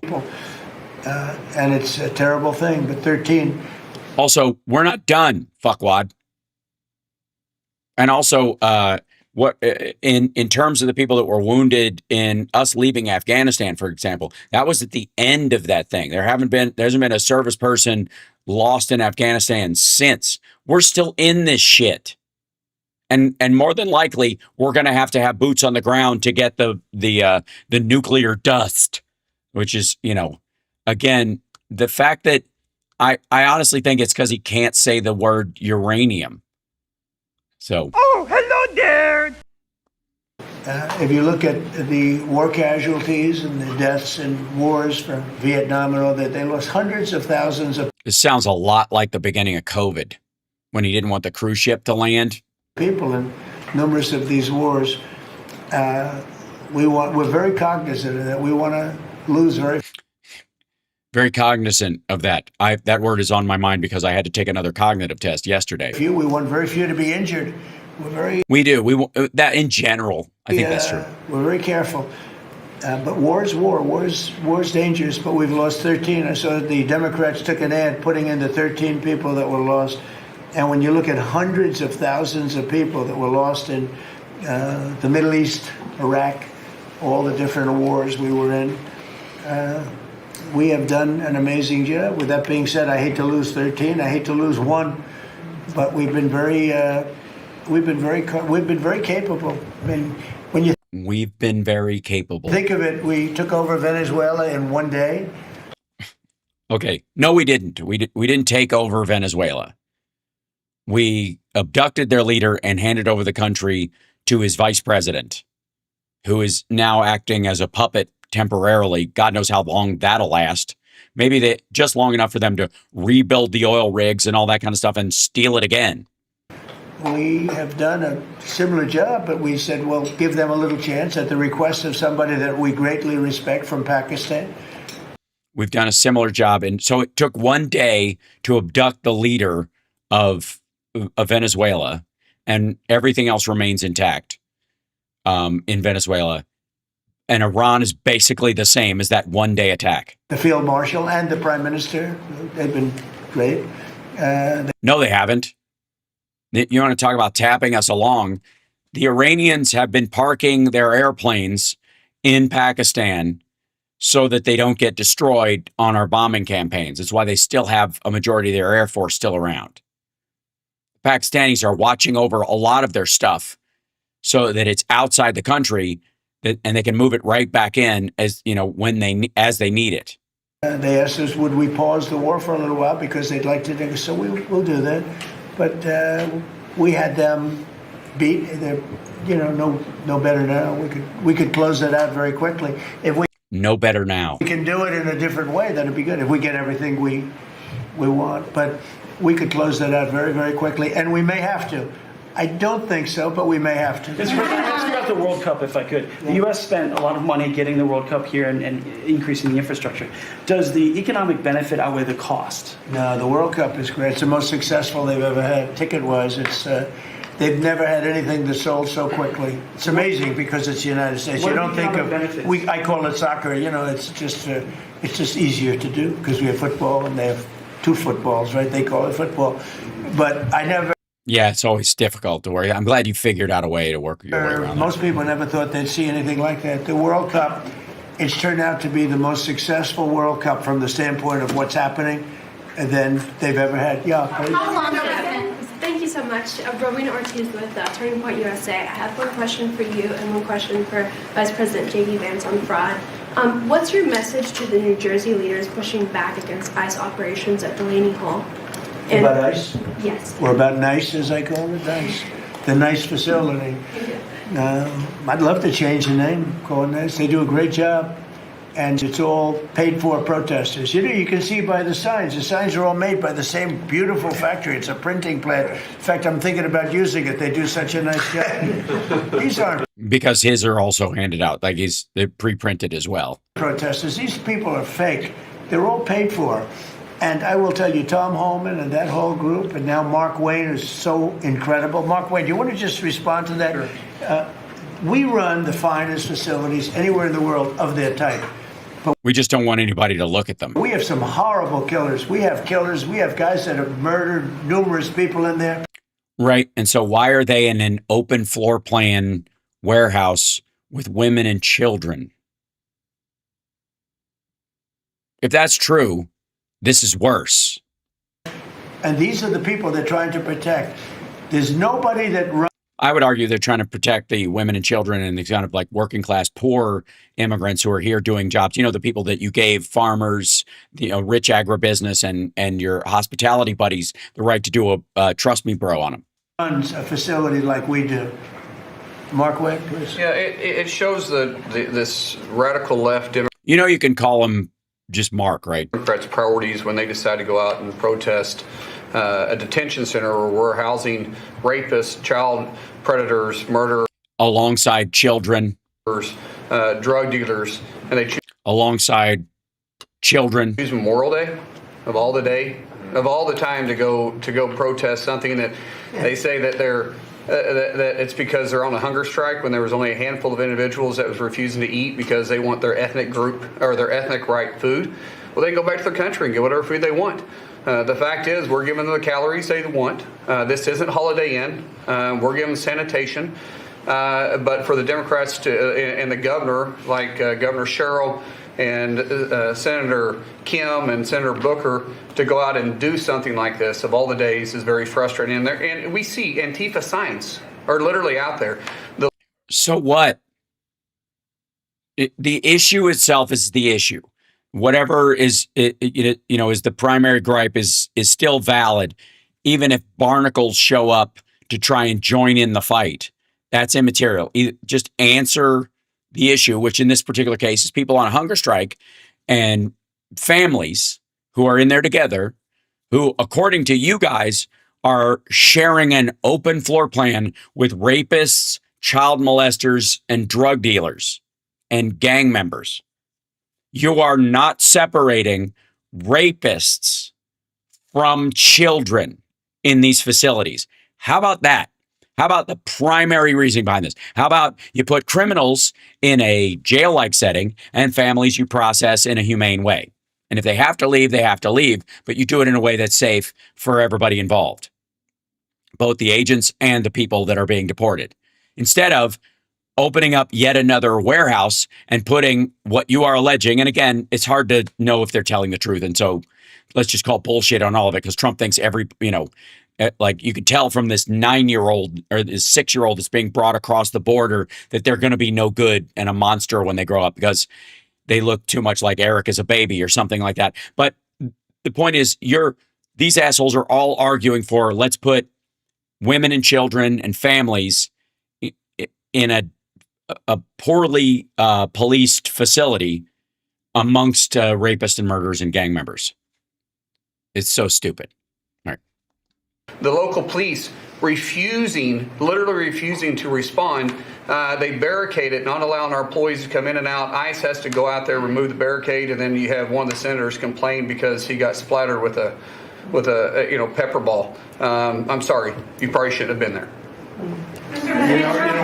Yeah, because you don't have the right to protest peacefully in the United States. I'll say about that, the local police. I know a lot of the New Jersey police. They're phenomenal. They love us, but they're told. Yeah, he's not talking about the ones that are mobbed up that you were friends with for years for your casino and all that shit. Not to do anything. That's right. They love us. They love him. They even love me a lot. And I'm in New Jersey a lot. It's great. I mean, I think it's a great place. Because he has a golf course there. Just like you, average American. It's got a group of people running it now that are having a hard time. Oh my God. Yeah, because it's never been difficult to run fucking New Jersey. Newark. All right. One more thing. Shit. There's so much stuff. I feel I'm so behind. All right. Real quick. I'm gonna finish with this one. And I'm gonna dedicate this next one to, let's see. I'm gonna have to look up this little thing. Beg your pardon.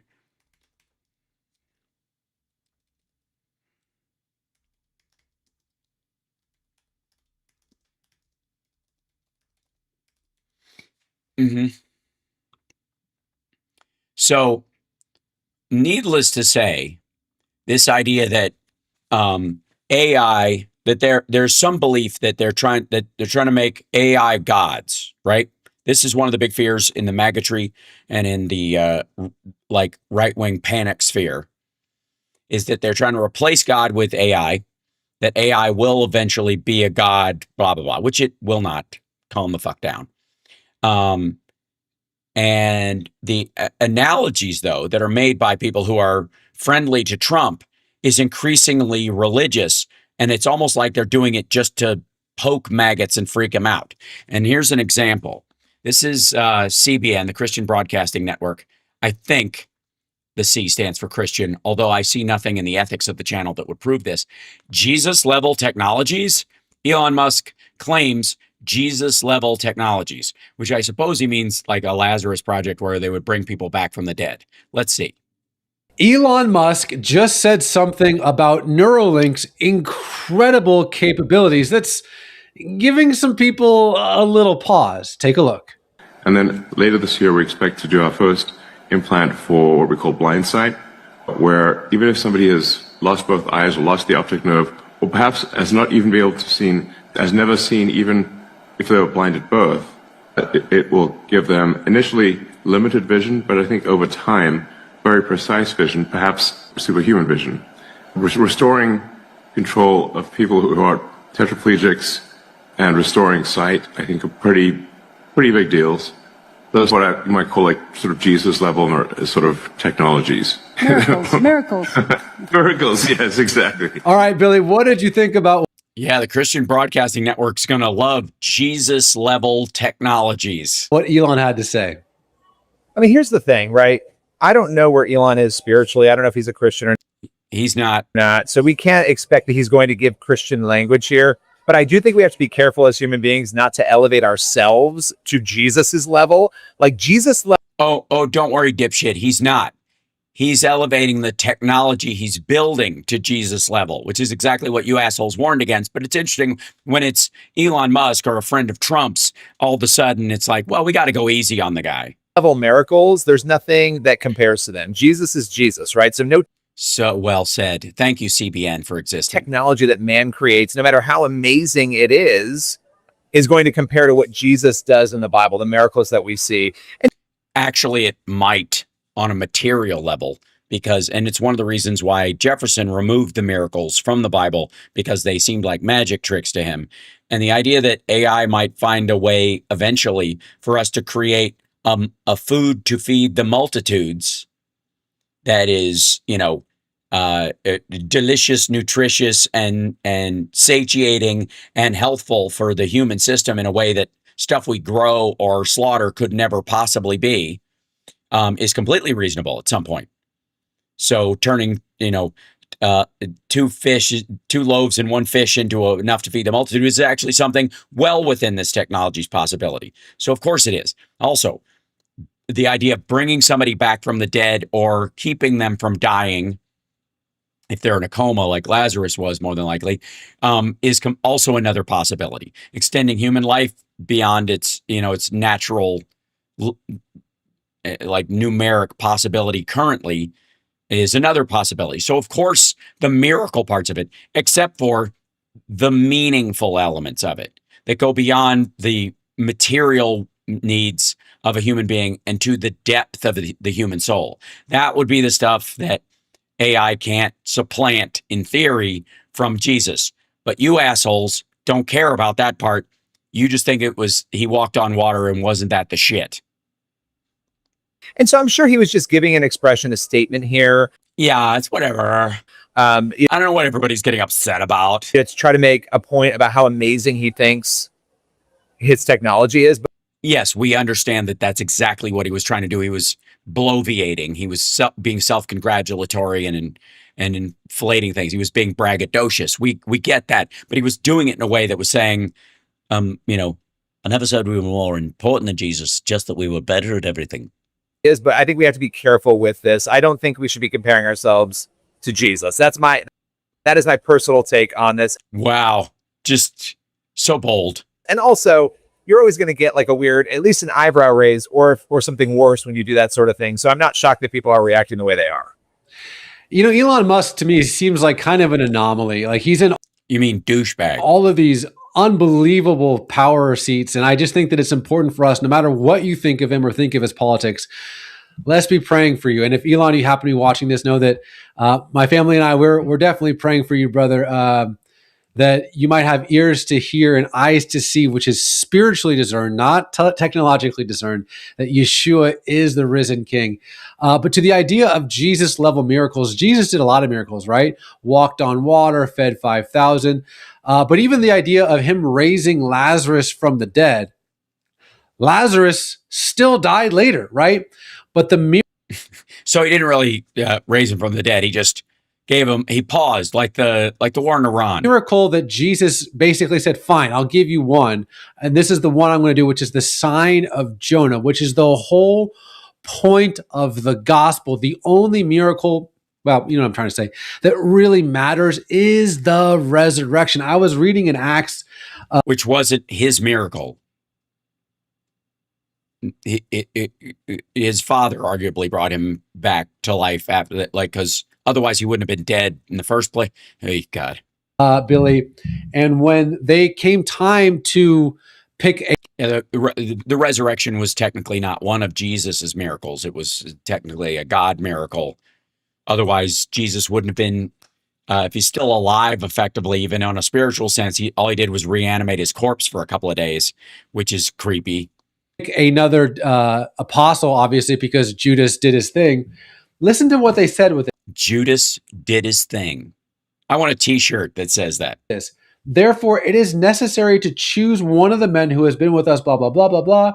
But here's what they say, like when it comes to the... Did you just say blah, blah, blah over scripture? Qualification for this new apostle to basically replace Judas.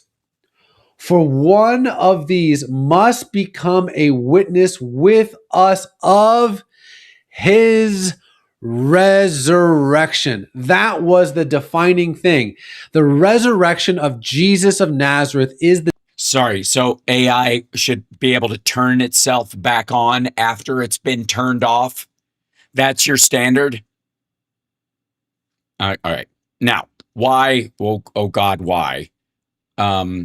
would they be panicking about this? And we might have an alleged Christian in maggot Christian, anyways. I have no doubt we have actual ones in my chat room, but an alleged maggot Christian who somehow believes that, you know, Donald Trump, Jeffrey Epstein's wingman, is a true believer, even though he couldn't even quote Jesus wept without a teleprompter, and even then would need some help. He'd have to do one word at a time, and every time he says a Bible verse, he hisses, which is really fucking weird.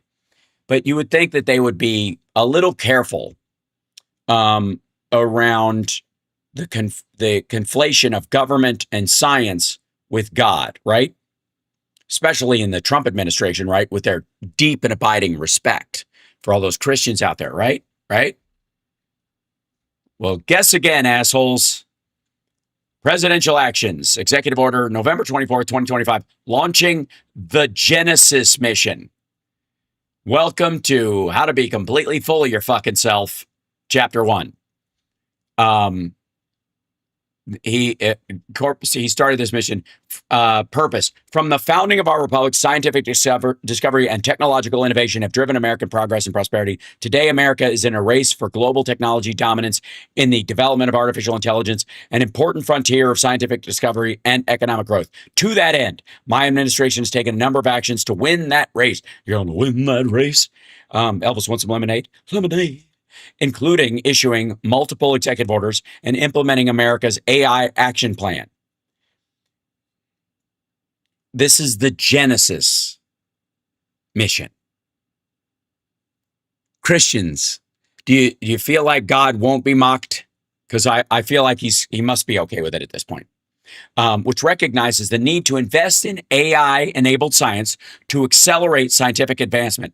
In this pivotal moment, the challenges we face require a historic national effort, comparable in urgency and ambition to the Manhattan Project that was instrumental to our victory in World War II and was a critical basis for the foundation of the Department of Energy and its national laboratory. This order launches the Genesis mission as a dedicated, coordinated national effort to unleash a new age of AI-accelerated innovation and discovery that can solve the most challenging problems of this century. The Genesis mission will build an integrated AI platform to harness federal scientific data sets, the world's largest collection of such data sets developed over decades of federal investments, to train scientific foundational models and create AI agents to test new hypotheses, automate research workflows, and accelerate scientific breakthroughs. The Genesis mission will bring together our nation's research and development resources, combining the efforts of brilliant American scientists, including those at our national laboratories, with pioneering American businesses, world-renowned universities, and existing research infrastructure, data repositories, production plants, and national security sites. You know, like Area 51 and Wright-Patterson. They could have called it the Liberty Mission. They could have called it the Operation George, Operation Wooden Teeth. Right? They could have, the Declaration Mission. The new, just like democracy in its American form was fundamentally 250 years ago a game changer for the world. So shall this be. But did they choose that? No. They choose to use the first book in the Old Testament. Sorry, no, there's no so we'll get to that in a moment. So maggots and Christian nationalists and alleged Christian Republicans. Yeah, so up next, Exodus, exactly right. They're fine with using this as a branding term. The Genesis mission. Is that for bringing us back to our Judeo-Christian roots as a country instead of just a deity, a deist country, which is what we started out as, or as I guess maybe an alignment with Israel? That should make you feel comfortable. Or quite frankly, just their belief that AI is the new God. And fuck it. Let's just call it what it is. Again, imagine the Biden administration or the Obama administration or a Gavin Newsom administration or whomever naming the AI program that they're launching as an all of government approach, naming it the Genesis mission. How cool are you with that? Everybody needs to know. Everybody, yeah. Please tell us. Yeah. It could be the band as well, I guess. Yeah. But how would you feel about it if Biden started something around AI called the Genesis mission? How many videos do you think I would be covering of Glenn fucking Beck covering the Genesis mission? How dare they? If Biden had done it. Just toss that around. If I know there's if we hold for 11 minutes, we can go for Boston Brian. My voice is getting very worn out, as you can tell. Yeah, I'm definitely, my throat is hot.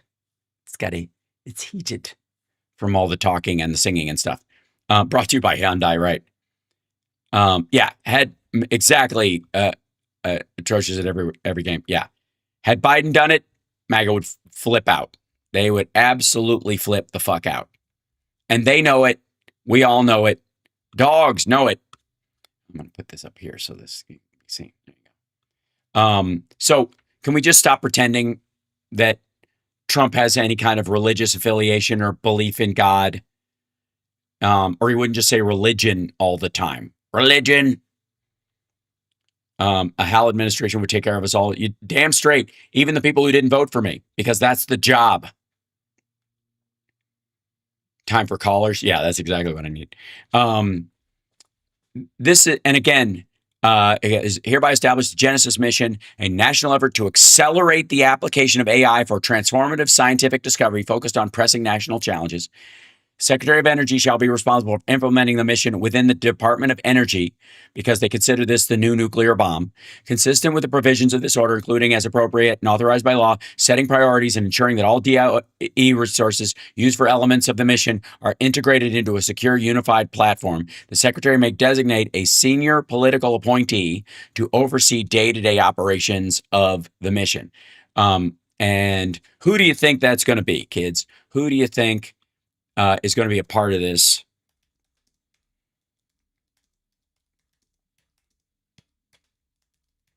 Who do you think? Who do you?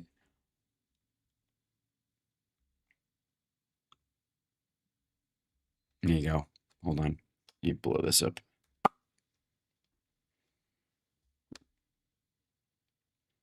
Trump appoints former Attorney General Pam Bondi to White House science panel.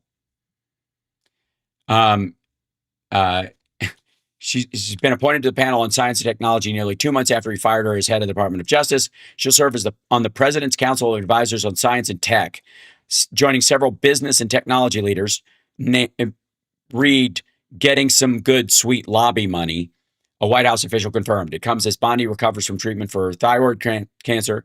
Pam has been an enormously valuable asset to the president's team. I'm thrilled for her, and all of us are going to remain involved in confronting some of the most important issues the administration faces, said Vance.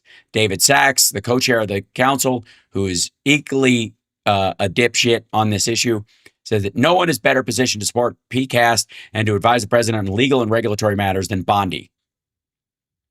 And nobody's better at pointing out that there are terabytes of digital evidence against him that must remain hidden, lest he be ousted, like the French Revolution style that apparently Glenn Beck fears. Trump understands the unnecessary regulation is the biggest threat to innovation. Winning the AI race means not only beating China, but also clearing bureaucratic hurdles thrown up by state legislatures and woke politicians in D.C. You know, the ones who don't think that Bill Gates should sit right next to Melania at an AI roundtable when he has fuck all to do with AI.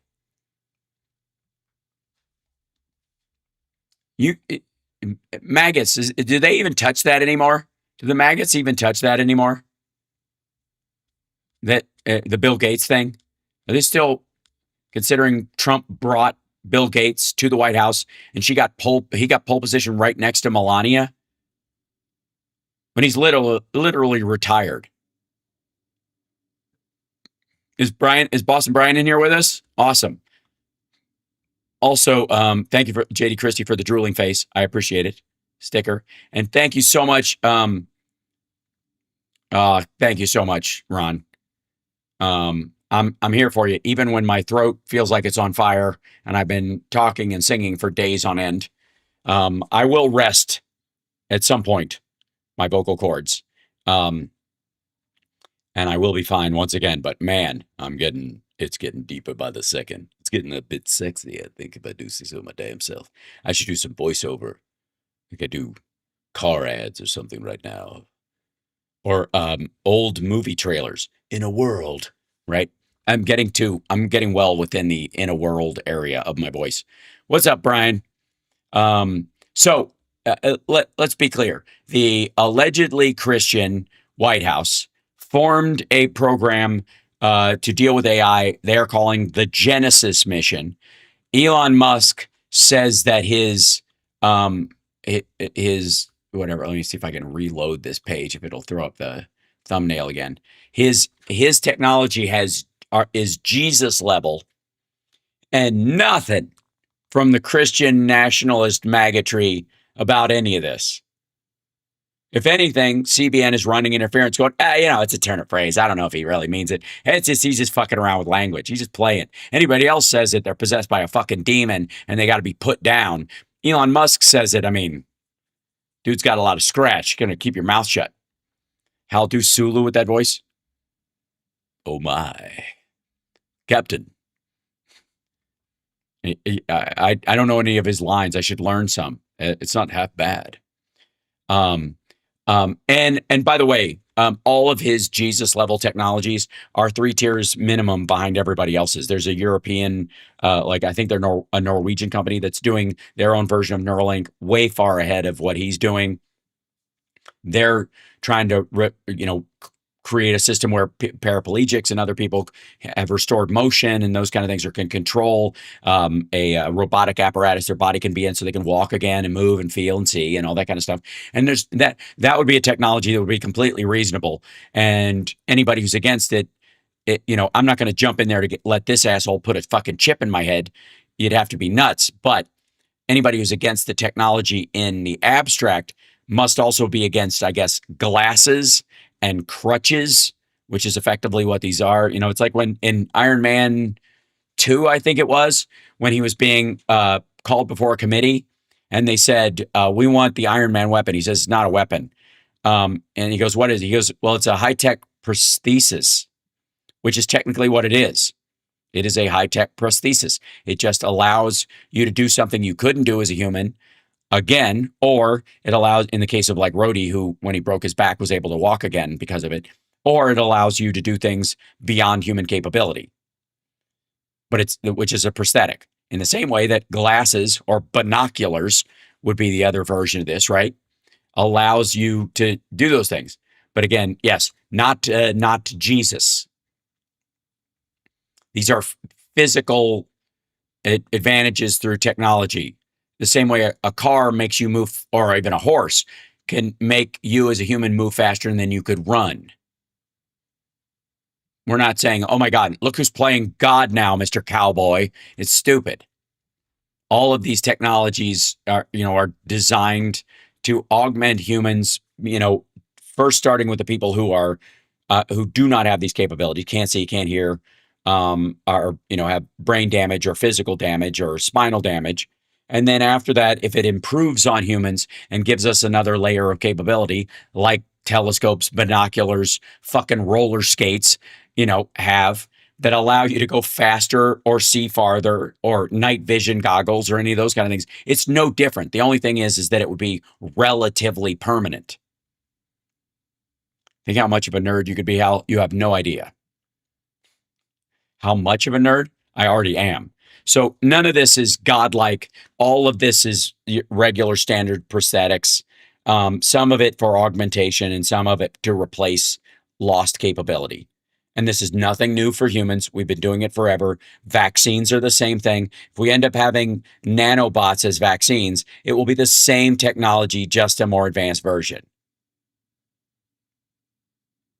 So the idea that you're playing God because you have a vaccine, which a lot of, by the way, the anti-vaxxers believe, that you're interrupting the natural order of life. If your kid's supposed to die of whooping cough, that's God's choice.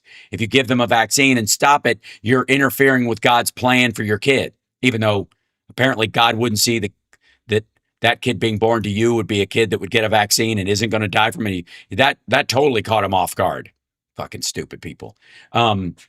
So no, in this particular case, and let me know when we're close to rating Boston Brian when he gets up. I think we're about 2 minutes away, and I'll send you guys over. But in the meantime, hit the like, share the show, etc., etc., etc. And let's see, I've got 11 thumbs down. I feel very disappointed. We got to get at least 20. And don't do one if you like the show. Maggots, put your thumb where your butt is. Come on now. The Jesus Cobra is better than the Shelby Cobra. I don't know. You know, some people get offended by the song I wrote, Children of Men, because they're like, I've seen a couple of women in the chat, I am assuming, get upset that why are they children of men and not children of women? Well, first of all, because children of women would be those that are organically born. The children of men would be technologically created. And secondly, it's not necessarily seen as a plus. The children of women being the natural humans that are born, and the children of men are the robots that will eventually become the T-1000. See what I mean? Yeah, and yes, children of humankind is not lyrical at all. It's a little clunky, Moon Girl. I know. So that's what that means. Billy Crystal quote came, don't go all Ted Cruz on us now. I don't know that. Yeah. The movie Children of Men is a bit curious, you know, where nobody can get pregnant and then suddenly there's a baby. Yes, but while you're at it, share, like, join the Patreon. Feel free to super chat. And thank you so much. All sparklers are lovely. We make the internet think. I insist, Surrender Monkey. Thank you so much. And I think we're there. I think, is he up? Is Boston Brian up? We'll give him a minute. I'll let you guys go. I will see you tomorrow. I've got to stop talking for a little while. Otherwise, I don't know that I will be able to talk tomorrow or Friday when I've got a stand-up show. So much love, rest well, and I'll see you soon. And my single is available. Blue Marble is available on all the streaming services and stuff. Pick it up. Enjoy. Love you. And where am I going? Yeah, there you go. Hit that like or don't. Aw. Mankind. Thanks, Treva. Shaking on the tarmac. Moon dust still in the folds of my hands. You look up, but your sky is crowded. Tiny screens drowning out the span. Every face glowing in the blue light. Every street buzzing sharp and loud. I float in the gravity of old fights. You laugh like it's just another cloud. From up there, you're a blue marble, bruised paper thin halo, hanging abused. I held my breath as you spun in the dark. How can you burn what you are? How can you burn what you are? Saw your eyes through a scratch.